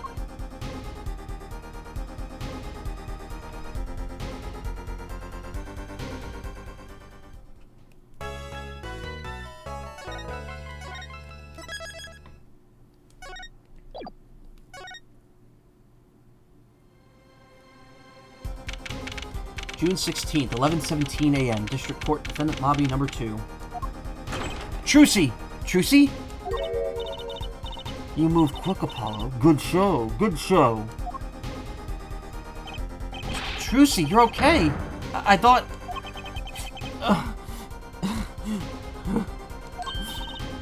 Don't cry, Apollo. You're those good-for-nothing gangsters. There's some things you just don't do. I'm pressing charges. Wait, just calm down, Apollo. Or else.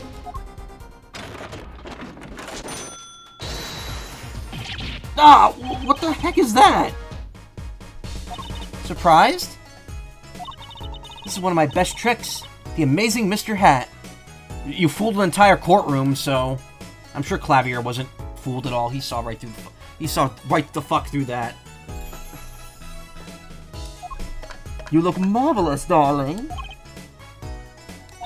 He's a big hit on stage at the Wonder Bar. Yes, I'm a big hit. Ha ha ha ha ha. Well, what do you think? Do you like it? You mean you... Trucy, there's some things you just don't do. Trucy, what the fuck? The lead is really thick in the water this time around. Yeah. I mean, she probably kept it, like, shadowed by keeping it, like, tilted downwards, maybe, and no one could see the face. Clavier knew it was bullshit, though. He knew from the moment she pulled that out that it was bullshit. And pressing charges. Apollo, now's not the time to be threatening me. It's you who's being threatened here. Huh? Remember what you said to Waki's father yesterday? You promised you'd save his son. But that testimony was rock solid. What are you suggesting I do? Look, once the verdict declares a verdict. Once the judge declares a verdict, it's all over. Once the verdict declares a judge. If I can use my talent to stop that from happening, I will. Trucy, no more staged abductions, please.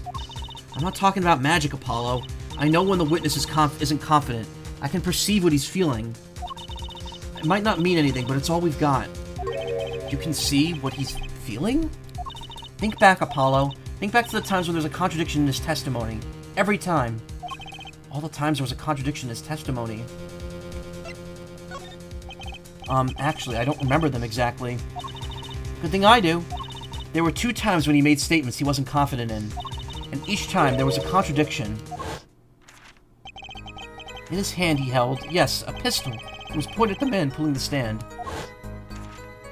Tossing the pistol aside, he fled from the scene. He said the man tossed aside the pistol, but it turned out he wasn't sure, and sure enough, there was a contradiction. Well, that's true, but how does that help us? Didn't you notice anything? Whenever he made a statement he wasn't confident in, he displayed a certain habit. And this... What, we just saw this. Did you see it? The very moment he said the word pistol, his fingers got all tense and he fiddled with the corner of a page in his book. How am I supposed to see that? Well, I could see it. How else do you think Daddy went 7 years without losing a game of poker? What? I always sat next to Daddy during big matches. I could see what his opponents were feeling.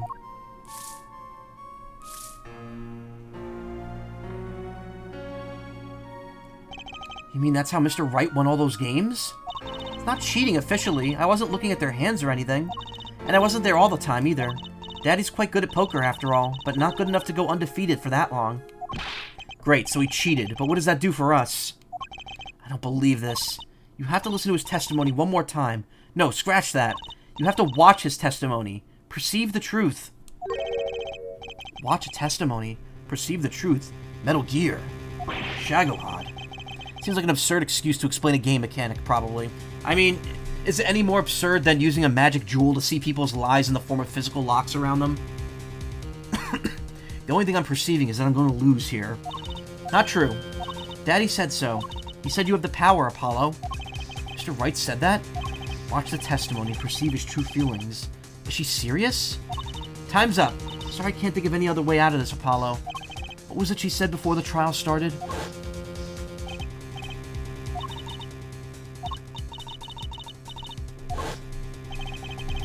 The Philosopher's Legacy. I just watched the end of the remake. By the way, people were shitting on the MGS3 remake. It's fine.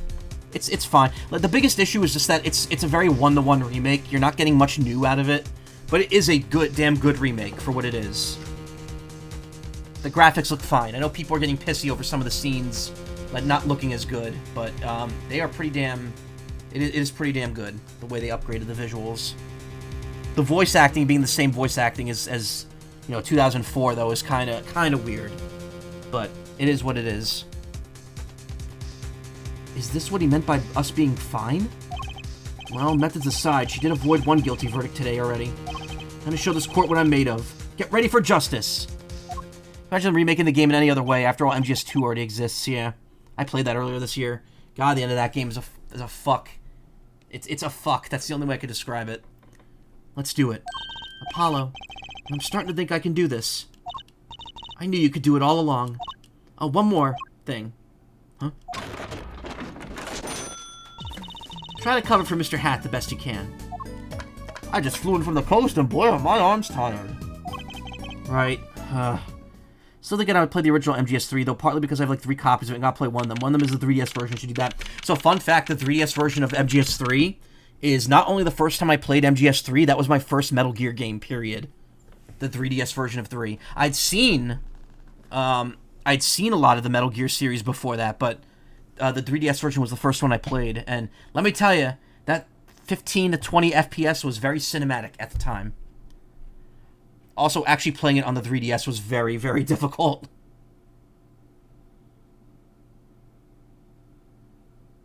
Karma, you're sending me too much good stuff right now, please. Actually, that one's funny.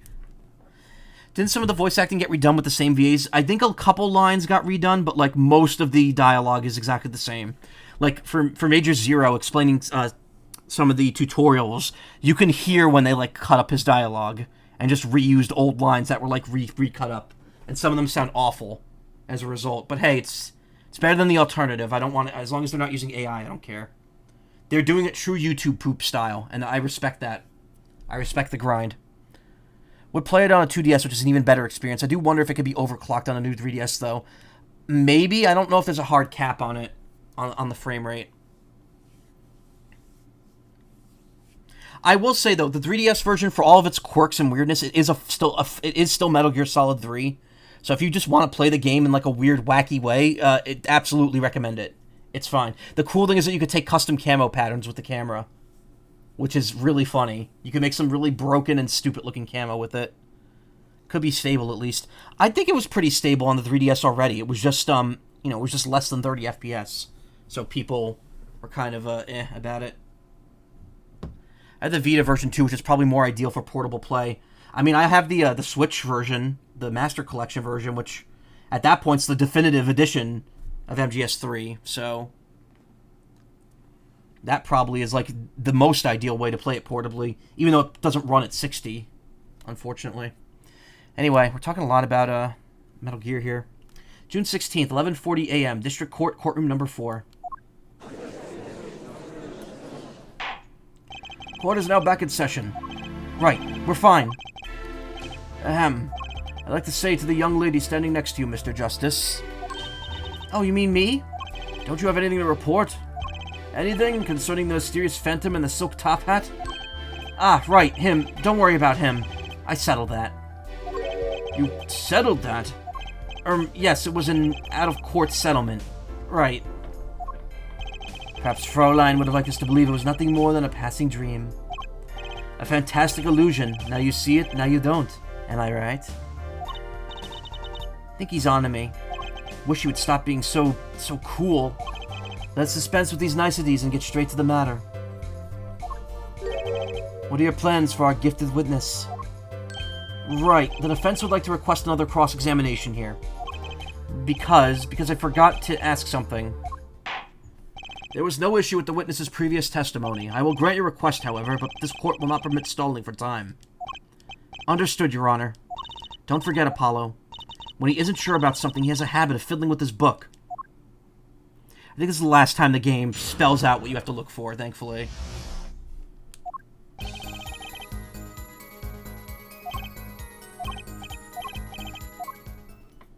I'm not rereading, it's the same stuff. Not quite sure I'm qualified to watch testimonies after all. Focus, Apollo. Find his weak spot. Focus. If only it were that easy. My ears hear what he says. My eyes see his expression. Do I have to do something more? What other senses do I have?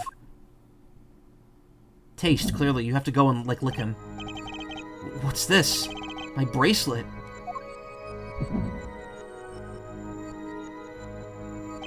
What's going on?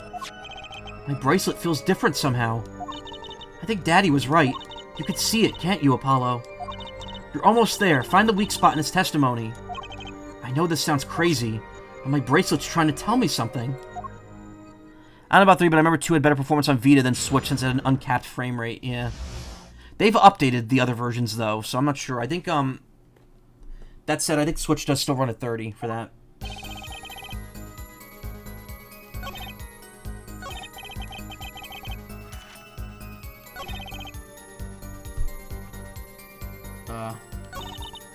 Don't forget, Apollo, you can use focus. You have to focus to perceive the truth. Not sure I entirely understand this just yet, but I have perceived one thing. My bracelet's reacting to his testimony. This has to be the key. Isn't there supposed to be like an icon when I can do it?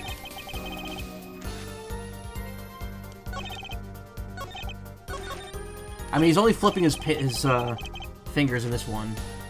Hold it! So you called immediately after witnessing the murder. The police undoubtedly have a record of the call. Why not check with them? Wait, Apollo. This has to be it. Wait, you mean his habit? Oh my god, you just said this 2 seconds ago! The only time he even opened his book was here. Which means that this is the place to look for his habit. I don't know how I know, but I know! Sorry, Eldoon. Know what? It's my bracelet. It's different somehow. I can feel it reacting to something about the witness. Your bracelet? I like that she's, like, straight up looking at it here. She's like, huh. The bracelet. You don't say. That might be the thumbnail for this part. I'm not sure I get this focus stuff you were talking about, Trucy. But I have a feeling that trusting my bracelet's the way to go. Okay, I just need to touch my bracelet with X as it reacts to the testimony. X! The MGS timeline is 3, 5, 1, 2, 1, S1, S2, S4, right? Yes, in terms of the main games. And Ephraim kind of followed up with the actual, like, full timeline. It's MGS 3, Portable Ops, Peace Walker 5, Metal Gear 1, Metal Gear 2, MGS 1, MGS 2, MGS 4. The NES Metal Gear and Snake's Revenge are non-canon. The Game Boy Color Metal Gear game, Ghost Babel, is non-canon. The Acid games are non-canon. And people have argued that Portable Ops is debatably canon. I think there's nothing in there that strictly contradicts other games, though. So I think you could kind of consider it canon. It's just non-canon because Kojima didn't write the story for it, or whatever it was. I can't remember the exact thing. What about Rising? Rising's after 4, and it is canon.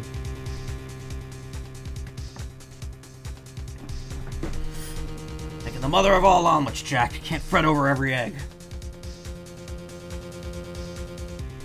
But yeah, MGS 3 through MGS 5 are like the pre-Solid Snake era, and then Metal Gear 1 through MGS 4 is the Solid Snake era. And then Rising's just Raiden. Raiden. Squeeze my hog. Did you see the Konami sent Vinny like a big, like, Metal Gear Delta, like, care package? It has like a poncho. It has like multiple, like, pieces of clothing in it. It has like a poncho and like a sweater. And a blanket. No, it was a poncho and a blanket. Like a camo blanket. Anyway, get ready for weirdness. What's going on? I can see the witness's face. His expression so clearly. It's filling my mind. Oh god, you'll never get the mental image of that out of your head. I can see nothing else. Hear nothing else. Apollo? Trucy, what's happening to me? This is what I meant by focusing. Focusing. In this state, you can see everything, Apollo. Everything the witness does. That's great, but this is kind of freaking me out. Just look for Mr. Stickler's Twitch. His habit. I don't want to watch his Twitch. We're already watching my Twitch. That's enough. You remember it, right? Sure. When he says something that he's not sure of, he fiddles with a page of his book. You got it. Right now, you're looking at the witness's face. And your eyes are sort of bugging out. I'll bet they are. First, move your focus of attention down to Mr. Stickler's hand. His hand? It'd be really... I guess they couldn't really do a tutorial for this in the last case, but... it kind of sucks that the first 2 of these are all kind of handheld. Literally. There's a slight implication that Apollo's never once dilated his eyes, yeah. You know what to look for, right? But you have to be looking at the right place. She's right. I can only see his face like this. I'm gonna try changing my viewpoint. Oh, I noticed that. Is that like that in the DS version? Like the background having like kind of like a parallax scrolling to it? Like you could see the background's not moving as quickly as his face is, as his body is. Perfect. Now you're really ready. Ready for what? Ready to perceive the truth behind the twitch. Perceive? Try listening to the witness talk as you focus. Then watch for his habit. Right. You mean when he fiddles with the page. That's right. That's your signal. Look closer. To perceive with X. Find his weak spot and I guarantee we'll be able to give him the royal flush. Spoken like a true poker head's daughter. I'm a magician, thank you very much. So you have to pay attention to his words and his fingers. Don't worry if you miss it. You can always try again. Right. Look out, nervous twitch. Here comes justice. Ergo, I used my cell phone. I remember doing it like that, but it's been like a decade since you played the DS version, yeah. Or maybe contract his pupils, which one of these? I don't know. Well, when she says your eyes are kind of bugging out, I'm led to believe they're kind of like bulging out of his head. Like he's staring so intently, his eyes are like starting to like go like a little bit. People can do that. Gotcha! He used his cell phone, is the part that's questionable here. I saw it just now. I could see it. Mr. Justice, do you have something to say? Oh, this banging of desks. It's quite bad for my circulation, you know. Mr. Stickler, allow me to ask you a simple question. Why'd you fiddle with the page of your book just now? The very moment you mentioned your cell phone. What are you talking about? I'm curious now about this cell phone of yours. Mind if I ask a few questions? What to ask? What to ask? Can I see his phone? Mr. Stickler, please show me your cell phone. Why? Whatever for? Show me and you'll find out. Well, I can't. I don't have it, you see. You don't have it? Mr. Stickler, is this your cell phone? Yow! And it made like the meat noise. Yow! Where did you get that? Yikes! I better hire an ace attorney to help me. Meowdy, Karma, why you...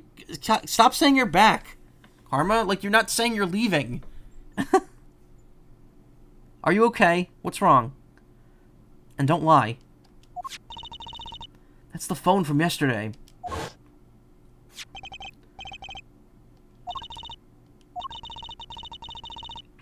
There's actually multiple Karmas here now. Don't say that, Izzy. That's a nightmare. That would be a fate worse than death. What's a sudden leave because internet issue? Oh, well, we don't know that, Karma. You don't have to even say you're back. You could say, like, oh, my internet went out for a second. I wonder if it belongs to the doctor here. How strange, Mr. Stickler. Can you explain why your cell phone is sitting here in my hand this very moment? I just realized Apollo has very loose sleeves for someone in, like, attorney's attire. Looks nice, because like I hate wearing suits with tight sleeves and necks. Wait a minute, what's the meaning of this? This cell phone was found yesterday in the Maractus Clinic garage. I think you all see where this is going now, right? Like the cell phone's in the garage. What else do we find in the garage? What does that mean? Maractus? Why, that's where the victim lived. That's impossible. Mr. Stickler, you lied to the court, didn't you? If your cell phone is here, how could you have called the police? Ooh, you... It'd be especially bad if one of the Karmas was Manfred. So Manfred, Franziska, and Karma the Ink Fox walk into a bar together. And, oh boy. That's probably ending with someone leaving dead. Probably Von Karma. It's true. I didn't have my cell phone that night. That is why it could be said that I called the police from a public payphone. A payphone? So you didn't call on your own cell phone after all. Just where was this payphone located, Mr. Stickler? Well, to indicate it with a startling high degree of accuracy, it was right around here. That's quite a ways from the park. But why did you lie? There can be only one reason. He didn't want the court to know he'd lost his cell phone. Because it was found in the victim's garage. What are you saying? Mr. Stickler, you broke into the Maractus Clinic garage on the night of the murder. This cell phone tells all. Hell yeah. Mega Man X time. Internet went out again. Damn, dude.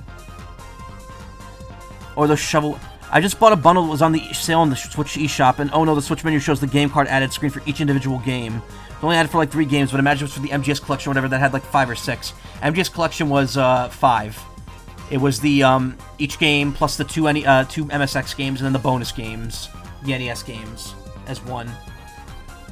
Shovelware bundles that have 25 games. Danganronpa Decadence. Danganronpa Decadence is 4 games when you put it in. Final Fantasy Pixel Remaster Collection. There's like an icon for each of the 6 games. So now you'd have to see all 6 of them pop up. God, what a waste of time that is. The cell phone tells all.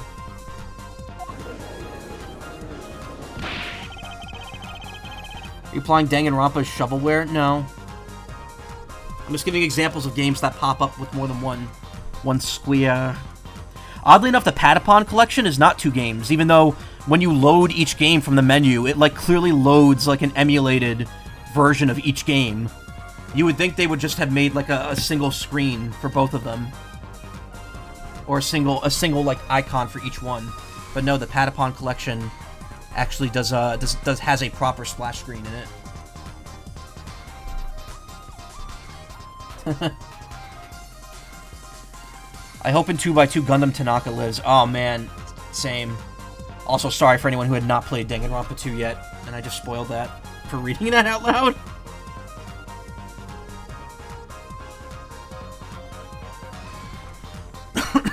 Yeah, sorry, I'll try to avoid saying Danganronpa spoilers directly out loud here.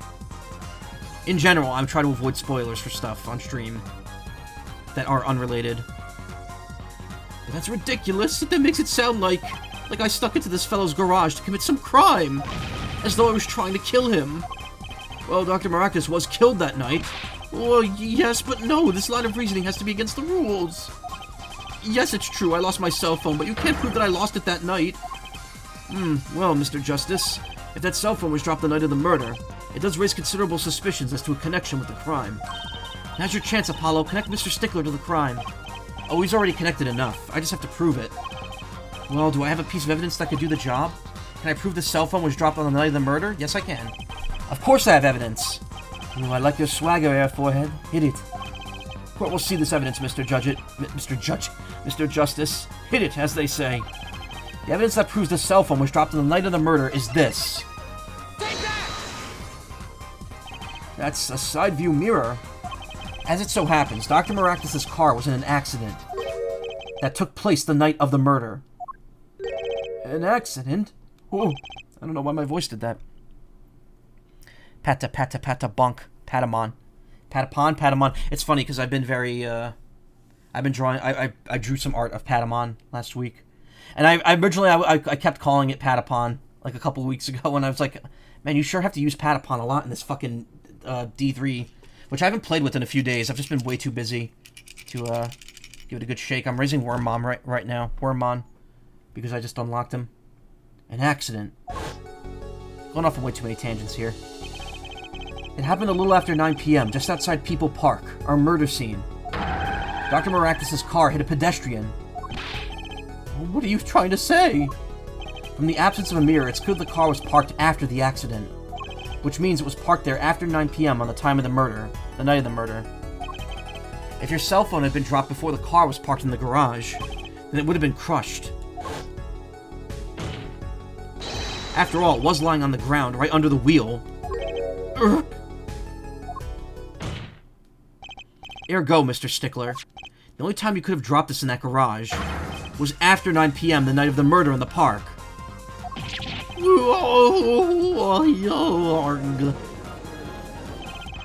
I already saw it, Karma. I will react to it later tonight. Mr. Stickler, you know what this means? You did break into the victim's garage that night. This is most unexpected, Mr. Justice. Are you naming the witness as a suspect in the murder of Pal Maractus? No, stop. This is too much. This can't be happening. Prosecutor, say something. I suppose it is worth saying this. No connection has been found between Wesley Stickler and Pal Maractus. That is, other than this. I believe our next testimony will be most revelatory. Is the witness prepared? Yes, Your Honor. I know that face. That's the face of guilt.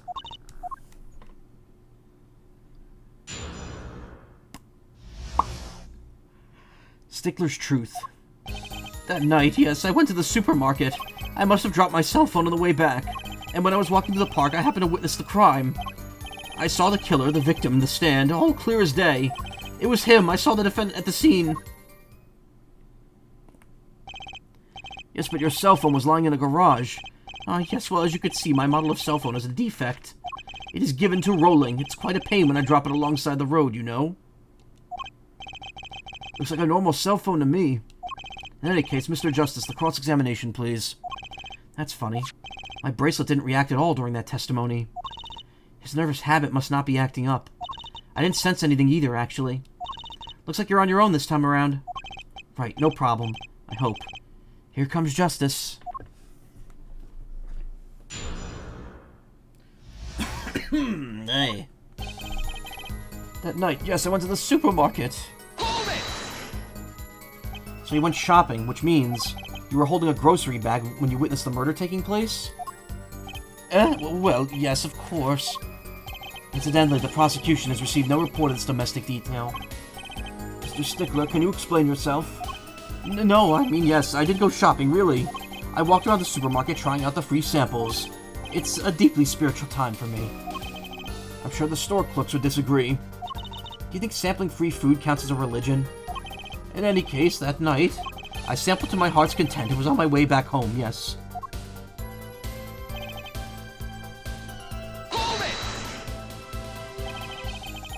That's when you passed in front of the Maractus clinic, yeah?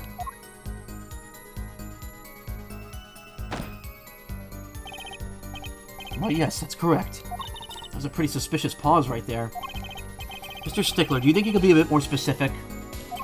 Just say you went to Costco. Yeah, but he had nothing on him. You can make a religion out of this. Please show us the exact route you took on the night of the murder. Of course.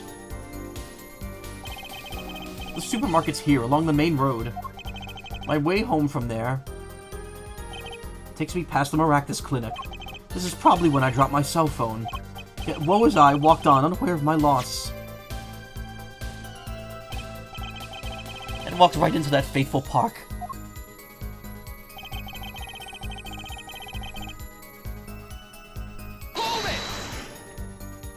Which entrance did you enter the park from? Well, to be exact, one might say that I went in from the entrance closest to the Maractus clinic. The same entrance our victim used. Did you not notice anything when you entered? Wheel marks from a noodle stand, for instance. I have no recollection of such a thing, no. Yet though I might have missed the tracks, I could not have missed what happened next. I'm a keen observer of the obvious, you might say.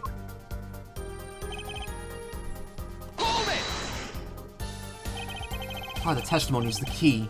I know it. Should I press him about the killer, the victim, or the noodle stand? Are you sure you remember the killer clearly? How many times must I repeat myself? It was him, that unscrupulous fox-like fellow in the defendant's chair. He was looking even more unscrupulous at the time, no less. He does look a bit like one of those trickster foxes in Legends of Yore. Guess the killer's identity is already old territory. Time to ask something new. It's funny because the next game also has some, trickster fox, not fox, but trickster, Japanese yokai type thing. It was him. I saw the defendant at the scene.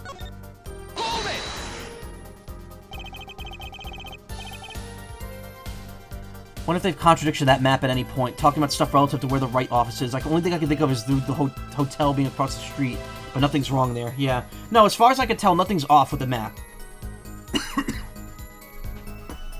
That said, if you've seen the anime, there's a bank next to the Wright and Company law offices, and the bank has a very, very unfortunate name, which I will not say out loud. I mean, it's not even that bad, but I'm not going to say what it is. Watch the blooper stream, the live watch of the bloopers that I did that one time. I think I know what to press him on here. It's the noodle stand. Do you happen to remember the noodle stand? Quite well, yes. For a student of the sciences, keen observation and healthy curiosity are vital. Remember everything. I could even read the sign. I believe it said, noodle. Yes, that was it. Remembering something quite well, it sure took you a while to tell us. And thank you for telling us that a noodle stand sells noodles. Very enlightening. Wow, the judge is having none of this shit. Well, Mr. Justice, what about that sign? Could that be important? Very important, actually. So the sign on the noodle stand said noodle. It appears the defense has just obtained a vital piece of testimony here. Is the noodle stand's broth really that delicious? I'll have to go sample the wares one of these days. I think that's worth adding to the testimony as well. Whatever sort of noodles that stand sells, it can't match up to IVU's cafeteria. Went to a noodle place, they had rice instead. I have some ramen downstairs, but I'm still eating leftovers from yesterday's trip to the city. Which, again, I wish I could have stuck around and actually gone to, like, done some stuff at the feast, but it was too, it's expensive, and obviously I was dressed in a suit, so it wasn't really the best time to do that. Have you played Transform Ice? No, I haven't. Some apply to our school merely for the taste of our smart noodles. What is this, Birdley's school? Oh yes, my smart noodles make me a better gamer. I wouldn't mind a taste of that myself. Well, I even remember the sign of the stand the victim was pulling. It said noodle. So, here's the thing. It does say noodle on the back. On this side. But it says Eldunes on the front. Now, here's the thing. We don't have it on hand, but from what we're seeing here, he saw the murder happen from closer to the park entrance. Meaning he would be facing the noodle stand this way. So, if he saw the sign, it would be noodle, it would be Eldunes. It's supposed to be Eldunes, not noodle. For him to see this sign, that means he was seeing this from the backside, which means the victim turned the opposite direction, which means Waki could not have shot him in the right temple, because he was facing to the left instead. Bam, bam, thank you, ma'am. Giant contradiction opened up. Dying Squirtle, oh dear. Eat smart noodles and suddenly weeb nerd TF, yeah. Exactly. And you're absolutely sure the sign read noodle. Just last week, my professor offered me this praise. At least you have a good eyesight, Mr. Stickler. I'll give you that. It read without a doubt noodle. I see. What? Why are you looking at me like that? Is that pity I see in your eyes? Let's take a look at our map, shall we? So you're claiming that when you saw the sign, you were standing here, was it? Although it would have been a bit hard to read the sign from this spot. You think so? Mr. Stickler, I'd like you to have another look at the stand, and to carefully read what the sign says. See, the sign actually states the name of the stand's owner. Eldunes. Inconceivable. I'm certain it's definitely noodle for sure, positive. I'm afraid your professor was wrong about that eyesight. I wouldn't be so quick to jump to that conclusion. The sign he saw changes everything. The witness says the sign said noodle, and he saw it right. What would you say if I told you that there is one spot from which the sign would be read the way Mr. Stickler claims? What? Mr. Justice, show us this spot. The witness actually viewed the stand from this location. Take that! Above the crime. The witness was standing here, on the opposite side. 3D! How do you know that? When viewed from the south, the sign on the stand reads Eldunes, as we know. However, observe the other side of the stand. Oh, this sign says noodle! Exactly. The name of the stand is split between the front and back signs. Mr. Stickler, you lied to the court. You witnessed the crime from the northern side of the park, not the south. Yo! You got me. Objection! So what? So what? What does it matter if he saw the killing from the north or the south side? Makes no difference at all, Ja. He's right, travel far enough to the south, and you'll end up going north. Viewed on a global scale, directions are utterly without meaning. Check out this 3D printed model of noodle stand we have for some reason. I mean, it's even funnier back in, like, Great Ace Attorney, where they straight up say, like, oh, here, the carriage is in the courtroom right now. We could check it in real time. We pulled it right into the court somehow.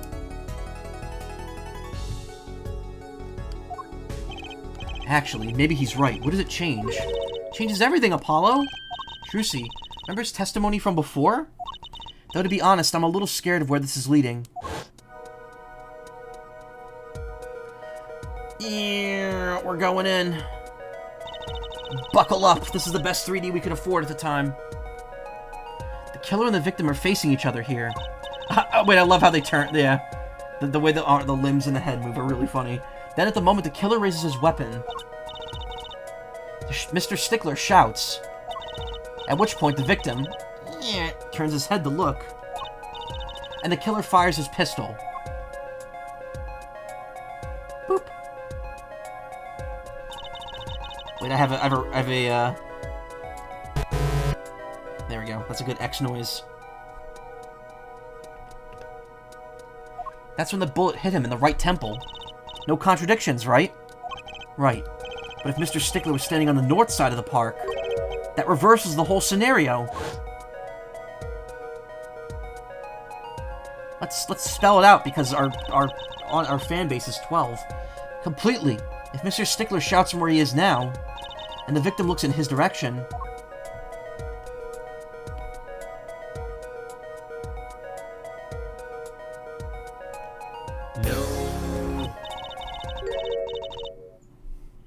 the bullet would have had to hit his left temple. Why was it dark there for a second? In other words, someone standing at point K couldn't shoot the victim in his right temple. It's impossible. That's right. So now that we know Mr. Stickler was standing on the northern side, the wound location takes on an entirely different meaning. Indeed. You're absolutely correct, Fräulein. What meaning? The entry wound was on the right side of the victim's head, correct? Well, the right side of the victim's head is north now. North. But that's where the witness, Mr. Wesley Stickler, was standing. Correct. So if he was standing to the north, then the only person who could have shot the victim right in the temple was Mr. Stickler himself. Yo! So you play the Great Ace Attorney. Game just started bugging out for you on your Steam Deck on the third case. FMVs sometimes would crash. Those color bars and then crash. Oh.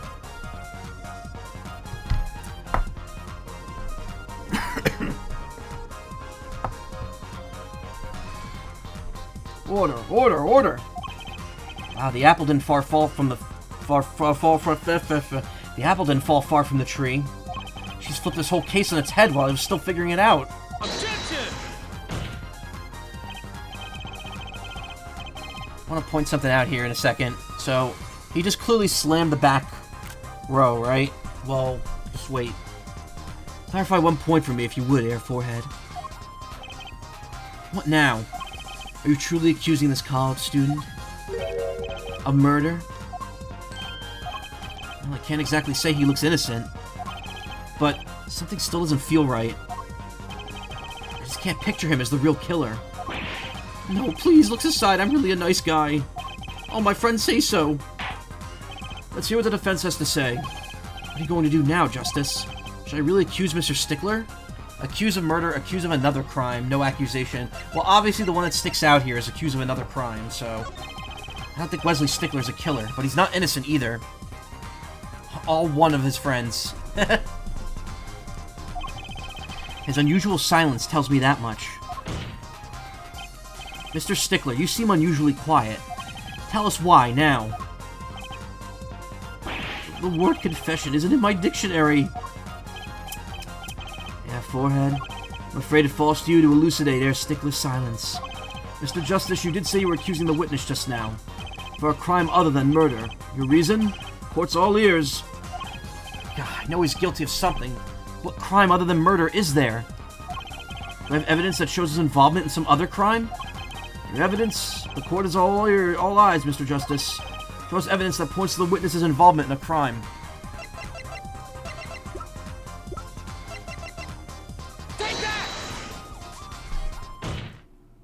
Trespassing. Trespassing and theft. The evidence is this.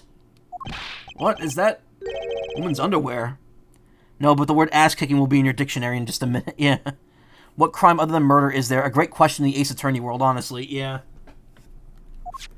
Hey, those are my bonds. Those are mine.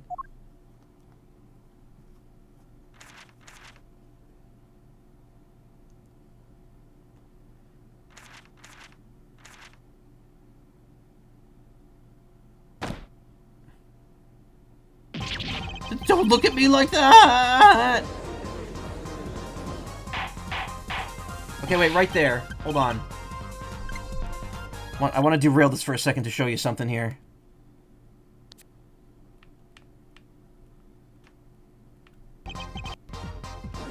So, alright. Look at where everyone's standing. Look at where Clavier is standing and where Apollo and Trucy are standing. Look how far back from them is the you know, are the juror, they're not juries, they're just the gallery. Look how far back is the gallery wall is behind them. And yet somehow Gavin, from right up in front, right up at the bench, is able to reach back and slam the wall. Yeah, Go-Go Gadget extendo arm. They really, like, I feel like the artists who do those two images are completely different. Like, the artist who did this background was like, yeah, he could reach back there. And then the person drawing it was like, what are you talking about? No, he can't. He's standing like 3 feet away from it. There's a funny meme edit where his arm is just like really long and hitting the back instead. But yeah, this action makes no sense whatsoever. It's his desk slam, but it's really silly when you think about it. He walks back and then slams the wall before walking back up front. Order, order, order! Mr. Stickler. Well, I can't say this comes as a shock. It's not what it seems, by Pythagoras' theorem. I swear it. That's not his name. On the night of the murder, just past 9 p.m., a young girl catches a panty snatcher red-handed. Bravely, she gives chase, but the snatcher flees and hides himself in no other place than the Maractus Clinic garage. Aha! Incidentally, these panties were found in the exhaust pipe of the car there. Presumably, he was trying to hide the evidence of his crime. Ergo, while you may not be a murderer, you are guilty of panty snatching in the first degree. Please hear me out. It's not what it looks like.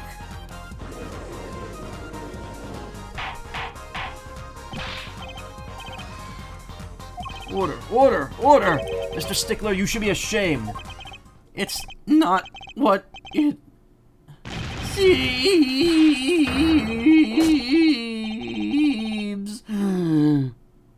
You mentioned the pause thing being weird. I wonder if it's a crossover from the PC version of the Windows Inactive. Probably. Because it happens whenever you go back to the main menu. It happens whenever you pull this up. Oh, by the way, this game here, Billion Road, it's getting delisted at the end of the month. And it's only $4 on Switch now. So if you want a kind of weird, like, Fortune Street-esque game with kind of, like very light monster battling mechanics, it's available until the end of the month, and then it's getting pulled down. Gross, yeah. Oh no, it's gross. Don't worry. But you can't pause it like that any other way, because if you press start, it pulls up the options menu. So are we to understand you were silent not because you were guilty in the murder, but because you lacked the courage to admit your theft of this girl's undergarments. Perhaps you're not aware that my school's name was originally written IV. I stands for intelligent, and V stands for valiant. See? Your point? I'm not done. Now I'm a major in the science department. And what does science teach if not curiosity? Yes, we of the IVU science department are valiantly curious. No challenge is too daunting, and what greater challenge to science than a mystery? Objection! Come on, you're talking about a girl's panties here. No, you don't understand. A mystery is the unknown, and the unknown is unacceptable. And my friends, when it comes to mysteries, those panties are the promised land. From the moment I first laid eyes on them, I was compelled to investigate. For science! A full-sized car tire was only my first mystery those panties revealed. Radiohead's most popular song describes this guy. He wants to be special, so frickin' spesh. As the Adobe Enhanced version of the song says. A tire? Yes, I saw her do it. She pulled a tire out of those panties. But that's not all. First there was the tire, then a stew pot, and a frozen chicken. One mystery after another. It was magic. Oh, I remember now. He's one of the regulars he's one of the regulars in the audience at the Wonder Bar. Huh? He's talking about my magic panties trick. I just don't understand. A broom from a pair of panties? It mocks the very laws of physics. A broom and a frozen chicken, Trucy? Whatever happened to doves and bunny rabbits? Mr. Stickler, you stole this girl's panties to understand a magic trick? You say panties, but they are so much more than that. For me, they are an object of serious study. I wonder. There has been a recent rash of panty snatchings in the area. Were they all you? I am sorry, but I did it for science. Each time I spied a pair of panties flapping in the breeze, I thought maybe this would be the pair that would elucidate the mystery. But that night as she chased me through the streets, I wept tears of joy. Perhaps this is the night I will seize the truth that lies within those panties. Yet woe was I, for once again the lacy heart-patterned truth slipped through my fingers. Still, that leaves one thing unexplained. You're referring to our witness's other lie, yes? The witness claimed he saw the crime from the south, but was in fact the north. Indeed. Anyone care to explain why he lied about that? Yeah, it was creep. Creep. Be my guest, dear forehead. Me? Did I not hear you correctly? Did you not say you do not accuse the witness of murder? Why then did the witness lie about his location at the time of the shooting? Or have you no idea? Apollo, there's something about the way the diagram's arranged right now. When you think about it, right near where Mr. Stickler was standing, isn't there... Well, Mr. Justice, what say you? Do you have any evidence that shows why the witness had lied about his location? Do we even have the diagram here? Like, we don't actually have it. Unless it's in the map. No, it's not actually here. But we know that there was a, we know that there was a garbage can there. Hey, Derek, thank you for the raid! Hashtag Bart and Marge. Were you doing the Simpsons arcade game? Whew. I can actually take a second to catch my breath. Xenogears, okay.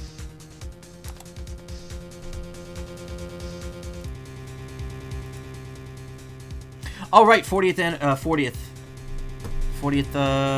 birthday, and happy birthday, by the way. And it's the anniversary of Xenogears, right? Like, it lined up. Yes. I remember now. Whew. Actually, yeah, it's a good time to take a breather here for a second. Even though this court date's about to come to an end, I think.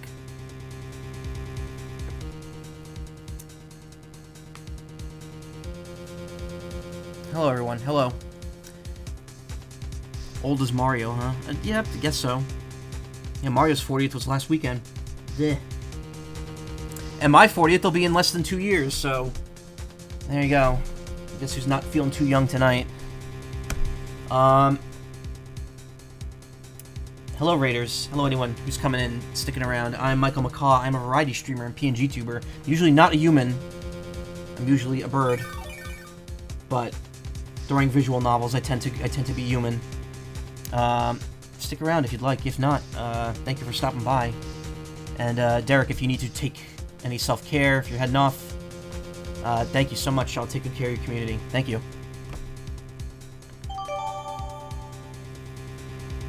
Do you have any evidence to show why the witness lied about his location? Because there was a trash can, and he stole these panties as well, which are actually just bloomers. They're not panties.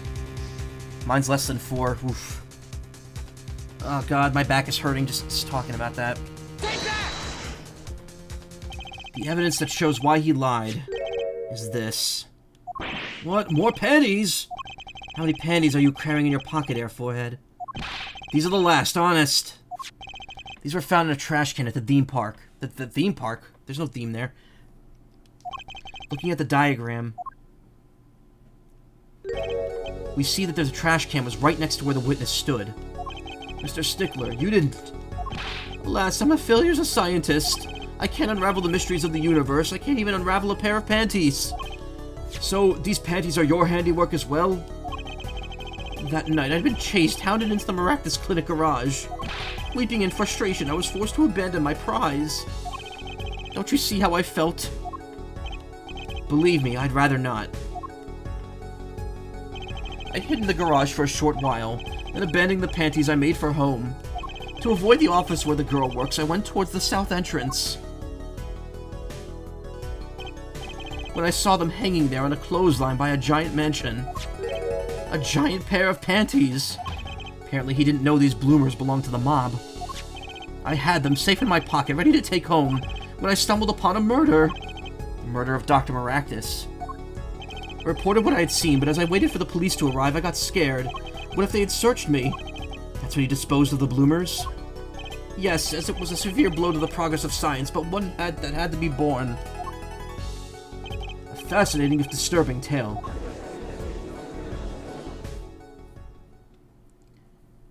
SMH. Macaw. I believe this brings today's proceedings to a close, and I'm more than pleased to dismiss the witness for the remainder of the trial. One last thing, if I might. Yes, Prosecutor Gavin. Regardless of where we ended today, some vital points were made. Namely that the defendant, Waki Kitaki, was at the scene of the crime. And he was pointing a weapon at the victim. One more thing. Waki Kitaki has a clear motive. Indeed, the defendant, Waki Kitaki, is still the prime suspect in this case. The only suspect, in fact, assuming there was no one else on the scene at the time. Yet a mystery remains. The location of the wound in the victim's right temple is yet to be explained. The court requests further investigation from both the defense and the prosecution. Ja, baby. No problem. Very well, this brings the trial for the day to a close. Court is adjourned. To be continued. It has been almost 4 hours, but I think the rest of this case goes a little quicker. That said, I'm going to save. And I'm going to take a quick, I'm going to take a very, very quick break here. I'll be right back.